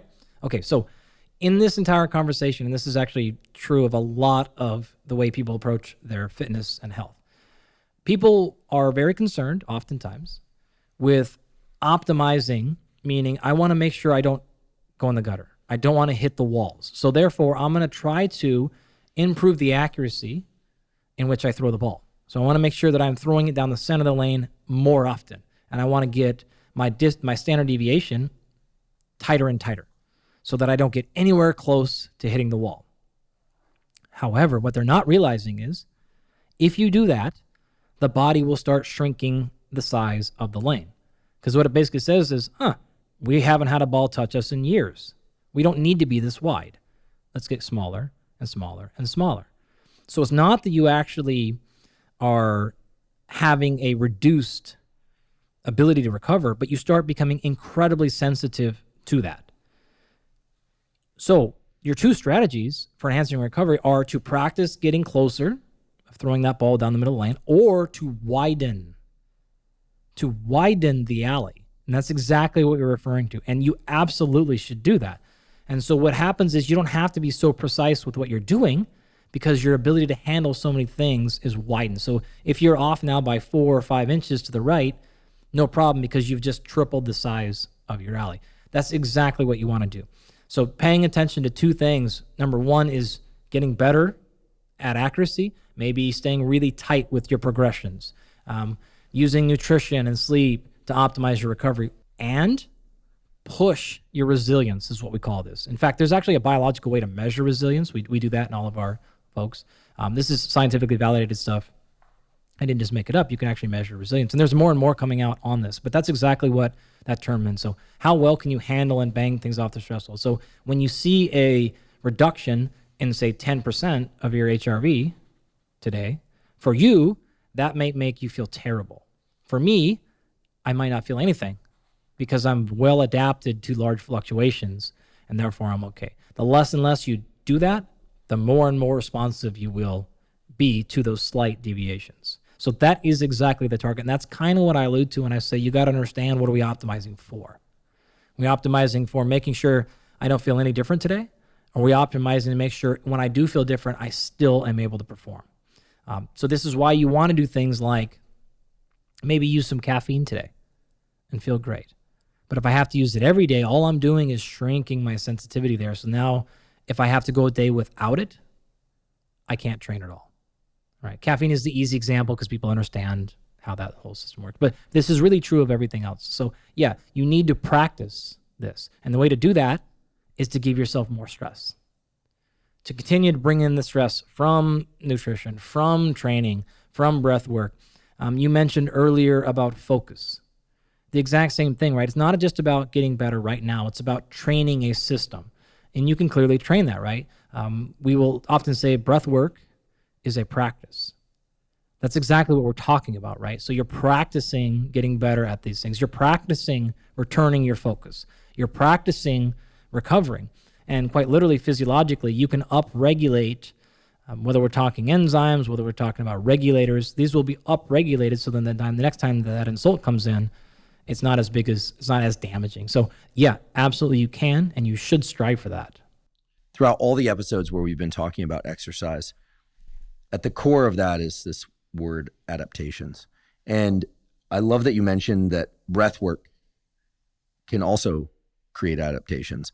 The way I'm visualizing all of this now is that resistance training with weights, machines, body weight, otherwise, cardiovascular training, running, jogging, sprinting, jumping, and so on. Thermal training, exposure to heat, exposure to cold in a dedicated way, and deliberate respiration, aka breathing or breath work as a practice. All of those can be viewed as ways to trigger adaptations. And in the context of recovery, the specific adaptations you're trying to engage are opposite to stress. In fact, with the exception of perhaps deliberate cold exposure, maybe deliberate heat exposure, because if the sauna is really hot, you can get the dynorphin release, which is kind of uncomfortable. Totally. But still, in both those cases, the rebound from that, in other words, when you get out, you shower, you go to bed, the next morning you do have this kind of blissed out feeling. We know why that is. That is the rebound to that uncomfortable situation. So it seems it doesn't really matter whether or not you're using resistance, you're doing cardiovascular training, you're using thermal approaches, or you're using respiration-based approaches. All of these are really ways of both triggering adaptations and, if applied properly, to actually help you recover from the stress and create the literal result that you're trying to achieve. For some people that might have been obvious, but I think for many people, including myself, this set of conversations that we've been having over the series, these episodes, it's really the first time that I've ever thought about exercise in these ways. In any event, it's just a reflection, but it's one that, at least for me, is tremendously useful because it has a lot of organizational logic to it, which at least appeals to my brain, because the more that things have a logic, the more for me that they become simplified, and the more that the vast array of tools becomes visible to me. As you said earlier, what is it? Let me make sure I get this right. It's concepts are few, methods are many. Pretty close. Okay. Remind us how you state it? Methods are many, concepts are few. Okay. Either way. The directionality probably matters. It doesn't matter. No, let's keep it right. The methods are many, concepts are few. Galpin's law. In science, you're not allowed to name things after yourself, but you can name things after other people. So it's Galpin's law. Because I'm definitely the one who created that idea. So right. Absolutely. That was extreme and tremendous sarcasm, just so we're ultra clear. Regardless, here we go. Galpin's law. There you go. One thing that's in my head right now is we've thrown out a lot of options for folks, and maybe what we can do is try to simplify a little bit. So what I can kind of walk you through is how we measure recovery, if you will, and how often, and some tools. And what I would recommend people do is not use everything I said. You want to pick one or two things per category that are most important to you, that are at your cost, that are at your availability, that are interesting and important and relevant to you, and do that. The reason I kind of wanted to cover a large number of things was to give folks options. But again, I want to emphasize the point is to not measure all of them. In fact, you don't need to. I've ran this before with professional athletes where we've taken blood, urine every single day. We've done performance measures, vertical jumps on a force plate, a whole bunch of things every day for years on end. And what I can tell you is there's tremendous redundancy in physiology, right? Everything is everything. So you don't need to do them, and don't feel like you're missing out if you aren't doing them. 1 or 2 metrics is probably fine. I generally recommend 1 subjective measure. This could be as simple as, what's your mood? How do you feel today? Great. And 1 objective measure, HRV, resting heart rate, anything else, right? So if you even literally just did that, you'd probably have pretty good insight as to what you're doing. So maybe, in fact, I'll go more detail here. Maybe I'll give you a couple of examples of things to measure every day, some things that you should measure maybe quarterly, monthly, and then maybe even semi-annually. And then you can maybe just pick a couple from each of these categories and have yourself a pretty good monitoring system for what to do. And I'll include some that are a little bit of technology-based, and then others that are totally cost-free and require nothing. Okay, to start off, I would recommend taking something like HRV every day or most days. If you don't have a device like that, you could also use, honestly, the CO2 tolerance test. And we've talked about that a number of times, and we probably have plenty of research to go find that. But that doesn't require anything. It typically takes about a minute or so, and you can do that under the same circumstances in which HRV. In other words, do it the same time every day, have the same standardization stuff. And that is actually been in our coaching experience. While admittedly there is no peer-reviewed research on this yet, just in our experience, this tends to track extremely closely with HRV and other metrics of recovery. In fact, we actually did do a pilot trial in my lab, and it tracked decently well with both state and trait anxiety. So it's a nice metric. Not perfect, but you could take that. So if you wanted, you could do both. But again, remember, you're trying to capture systemic stress. And so you're really just you're measuring one thing 2 ways. So you don't necessarily have to have them both. I will do both just because I'm super interested in small differences, but globally, they're going to tell you basically the same thing. So those are 2 things we will use, again, basically daily, year-round, or close to it.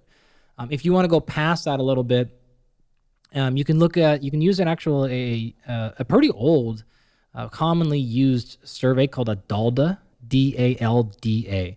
I forget the exact acronym, but it is a fairly lengthy questionnaire, and it accounts for things like, how do you feel today? How did you sleep? Any stressors going on in your life? How you've been eating? And it's like fairly comprehensive, lengthy survey that came out. I mean, geez, it's probably been around for 30 years or something. It's nothing new and been used extensively. You would not want to do that every day. If you wanted to take some subjective measures every day, we typically stick with, like I said, mood, motivation, something like that. You could perform this DALDA test, so something more like monthly or at the end of each training phase, every couple of months, and probably worth looking at. It's not going to tell you if you're in a bad spot today or tomorrow, but you would pick that up with the HRV or CO2 tolerance test. It would, though, tell you information, especially if you're working with another individual, about major life changes. And if anything, it just facilitates that conversation, right? I noticed you reported X happening. Let's talk about that, and can I help, etc. So another kind of sneaky helpful one is just simply body fat. Like I said, non-functional overreaching and overtraining are associated with a number of things like energy, appetite suppression, changes in body weight or body composition. So you can measure that monthly or even really quarterly, depending on what kind of athlete or individual you're working at, or if you're especially if you're not trying to lose weight or if you're trying to be at maintenance, and that'll give you some insights as well. So moving past that now, actually, we're going to move into the realm of things that we call hidden stressors. So those are all visible stressors. So hidden stressors, the most common ones we've sort of mentioned, and I would probably do this, you're going to have to do these ones through serum. So this is blood work. Cortisol, like we talked about, and testosterone, and then, of course, testosterone to cortisol ratio, and then the other ones I mentioned. You can do those quarterly. It's not bad. There are some blood markers that there's really no sense to do them that soon, and there are other markers. I mean, in our system, our individuals are getting pretty extensive blood work, saliva work, urine, and stool, and so there's plenty of those things you just do not need to measure, every 10 weeks or so. In this case, cortisol, as you know, sort of changes rapidly. Testosterone can change pretty quickly, but if you're really trying to notice a large trend, certainly quarterly or so is an appropriate time frame. Doing it every 4 or 5 weeks is probably unnecessary. So you can save yourself some money and do that. Other stuff you can look at actually more like semi-annually in plasma, like glutamine and glutamine to glutamate ratio. And you can maybe save the why you want to look at those for another conversation. But those are important. We always look at something from the oxidative stress thing. So this could be something like TNF-alpha or interleukin-6, something like that. Again, we're looking at that in serum, and we're looking at that, like semi-annually.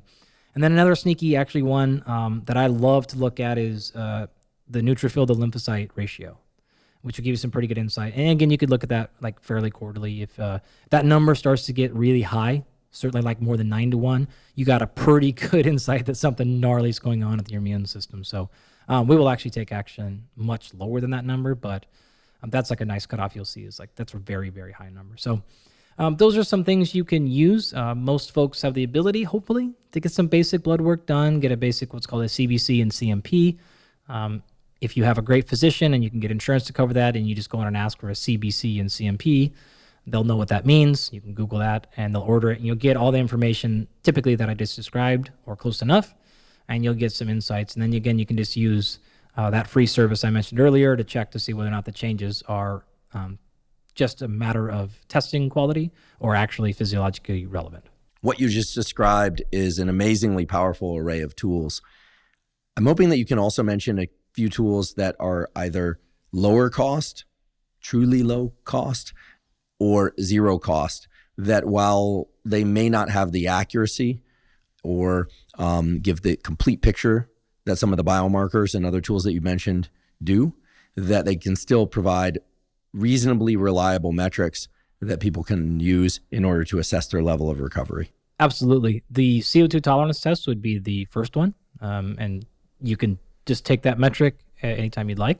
The other ones we've talked about so far are things like your mood. We haven't mentioned libido, but that's another assessment that people also tend to have a pretty good grip on, and they know what feels normal. So when things go out of whack, it tends to be a pretty good signal that people will recognize. Yeah, and one note about that, something that came up in an episode on hormones, both for male and female health, that at some point will air, which is that there's no objective measure for people in terms of libido across the board, meaning people vary tremendously, age, life circumstances, and on and on. And so this is one of those subjective measures that I think people need to have some sense of what their quote unquote baseline really is. And I'm guessing that the time to assess that might best be when initiating or midway through a relatively low intensity training phase, maybe during the time of year in which all the other factors that can influence libido are not at their maximum. So if you think about light and dopamine and the relationship between those and the testosterone and estrogen systems, we know that libido, testosterone and estrogen in men and women tends to peak in the summer months. Mm-hmm. So if that's your baseline that you're comparing to, I don't know that that's as reliable as picking something like the fall or the spring. Yeah. And so anyway, this again is very subjective, but we just encourage people to recognize that there's no standard numbers for this. No lookup table. There's no equivalent of the libido BMI, right. The LMI. No disrespect to the acronym that probably is LMI.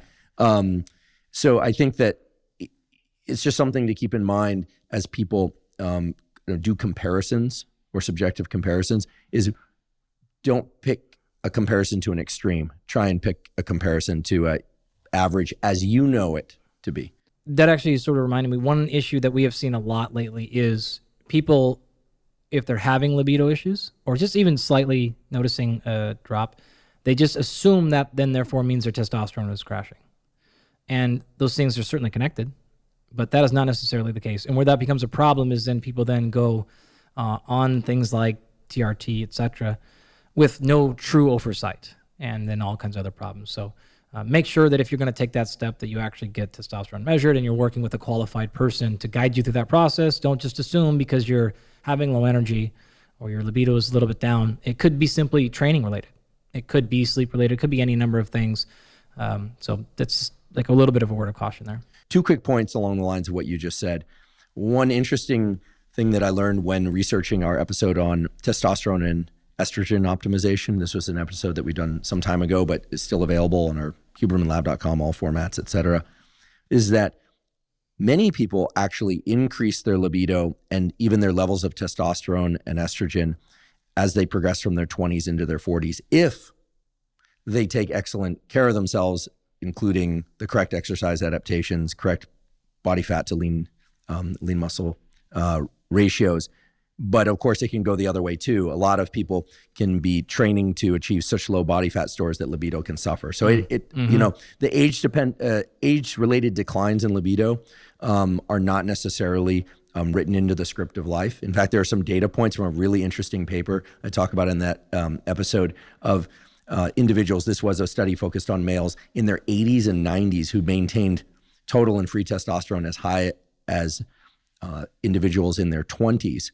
But then when you look at the lifestyle factors of those people in their 80s and 90s, they were doing a lot to create that scenario. The second point is one related to what you just said, which is very true, which is people generally tend to assume that a drop in libido is related to a drop in testosterone, and then assume that they need to increase their testosterone. And in some cases that is true. Absolutely. But it's also often the case that people who take estrogen or aromatase blockers, that is enzyme inhibitors that prevent the conversion of testosterone to estrogen, experience severe deficits in libido because of estrogen being too low. So estrogen blockers are as much an issue here as low testosterone. And then the final point is also one that many people now, men and women, are I think need to be aware of, which is that dihydrotestosterone, DHT, is among the more powerful androgens for power output, physical power output, but also for libido.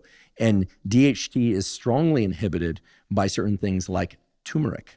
Yep. So a lot of people who are taking high doses of turmeric can experience drops in libido. So who are taking various compounds to prevent hair loss. Yep. Things like finasteride. Totally. So there's a whole catalog of things that can reduce libido that are not directly in the testosterone pathway. It can be DHT related or estrogen related. And this, I think, points to the importance of, yes, take a subjective measure of your libido. Pay attention, essentially be aware. Don't obsess, but be aware and try and figure out what factors are involved for you.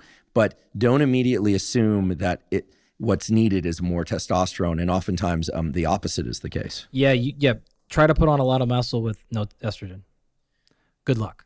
Right, and indeed, a lot of athletes, in particular, competitive bodybuilders that have that, saran wrap thin skin. Yeah. If you get to know some of those people and you talk to them, they can look like the sort of comic book archetype of what someone might want to be. I mean, that's not what this discussion or these episodes have been about. But oftentimes, they can have serious libido issues. I mentioned earlier, and I will emphasize it once more. You need to be very cautious when you're taking antioxidants, anti-inflammatories, cortisol reducers, for all those reasons, right? I didn't really sort of get in examples, but you just nailed another fantastic reason of it.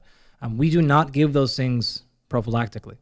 I strongly discourage people from just walking around taking supplementation of antioxidants, especially powerful ones, for no reason. If you have done some testing, and you have a good reason to do so, I'm fine. Or if you're in a very specific, say, training phase or something like that, cool. But if you're just walking around doing that, you are oftentimes, not always, but you're oftentimes causing problems that you try to solve by taking more of those anti-inflammatories. I feel terrible, low energy, low libido, blah, blah, blah, blah, blah. I'm too inflamed, etc. So yeah, antioxidants in the form of food are fantastic. Almost no issue. There is good evidence actually there. So don't worry about, I shouldn't eat high antioxidant-rich foods. You're going to be fine. What we're talking about here is pharmaceuticals and supplementation, where you can take orders of magnitude higher dosages very quickly than you could in the presence of food. So that distinction is also very important. Antioxidant-rich foods are generally fine, and that's consumed in totally absurd concentrations. Supplementations, powders, creams, drugs, etc., is where you can get into problems. So yeah, you want to be very careful of doing that unless you have a reason. We don't do that unless we see a reason to do so in someone's markers. Yeah, and herbal compounds despite the fact that they're herbal, can be quite potent modulators of hormones. Ashwagandha being an example, 2 herbal compounds that we've talked a lot about on our podcast before and repeatedly, including in that testosterone, estrogen optimization episode, Tonga Ali and Phytogia agrestis. Tonga Ali is now taken by a large number of men and women. Tonga Ali and Phytogia typically men. I'm not sure that there are any good studies about the effects of Phytogia in women. Those are herbal compounds that can have potent effects in increasing testosterone and luteinizing hormone. Do they work? Yeah, they work to varying degrees in most everybody, certainly not in everybody. But they do work, but they work because they're potent. They have effects. So the idea that herbal compounds are not powerful is wrong. And it's important to remember that can cut both ways. Hence my mention of this observation related to turmeric, which is not to say that some people can't take turmeric and feel perfectly fine, maintain, or even increase their libido. I'm sure that can happen. It's just that for people that are very DHT sensitive, this tends to be an issue. So unfortunately, for many of these compounds, the only way to find out is really to try them, or to just completely avoid them and decide you don't want to try them is fine too. But there really aren't ways to predict who will respond, who won't, and who will be hyper responders. And in that case, it's a little bit of a wild west. I'm also sort of remembering what the point of this conversation was supposed to be, and maybe I'll return back to that, which were some cost-free or low-cost metrics. That was a very fun tangent.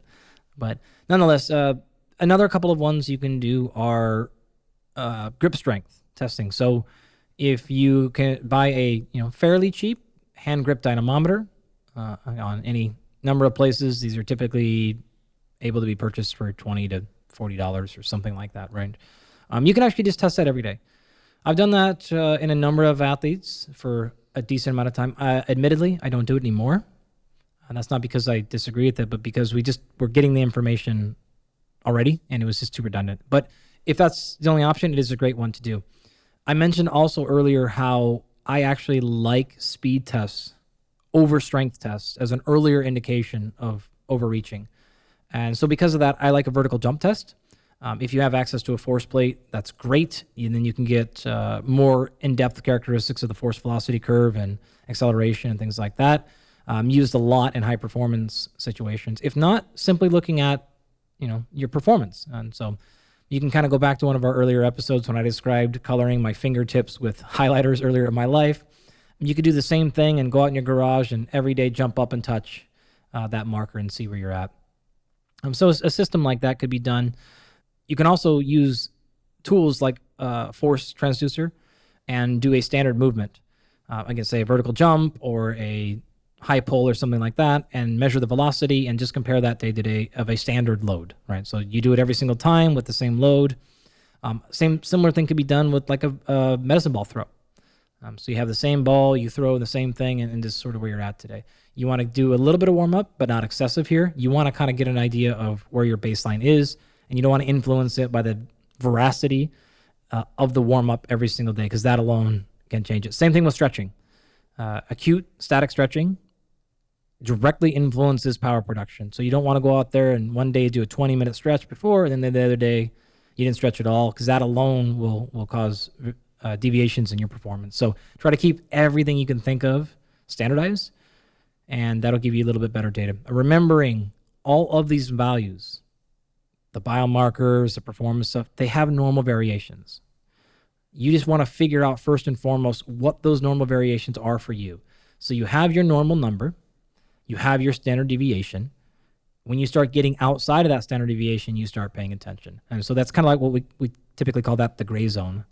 And so if it's in the gray zone, we're fine, we're not adjusting. But if it's outside of that, whatever that is for you, recognizing that the gray zone is smaller for some folks and larger for others, but what is normal for you and your situation, and then you can make your decisions outside of that when you see numbers that are consistently or more than 3 to 5 days in a row or close, for the last 5 days, for the last 6, something like that.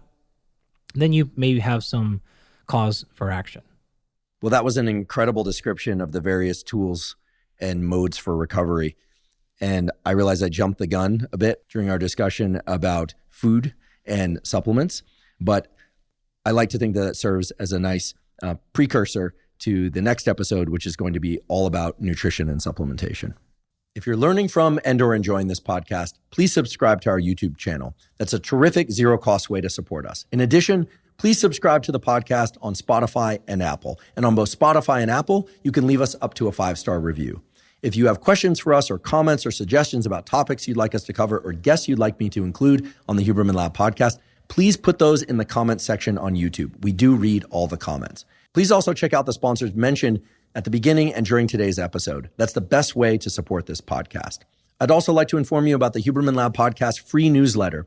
It's called the Neural Network Newsletter, and each month the Neural Network Newsletter is sent out, and it contains summaries of podcast episodes, specific protocols discussed on the Huberman Lab podcast, all in fairly concise format and all completely zero cost. You can sign up for the Neural Network Newsletter by going to hubermanlab.com, go to the menu and click on Newsletter. You provide us your email. We do not share it with anybody. And as I mentioned before, it's completely zero cost. By going to hubermanlab.com, you can also go into the menu tab and go to Newsletter and see some example newsletters from months past. Thank you once again for joining me for today's discussion about fitness, exercise, and performance with Dr. Andy Galpin.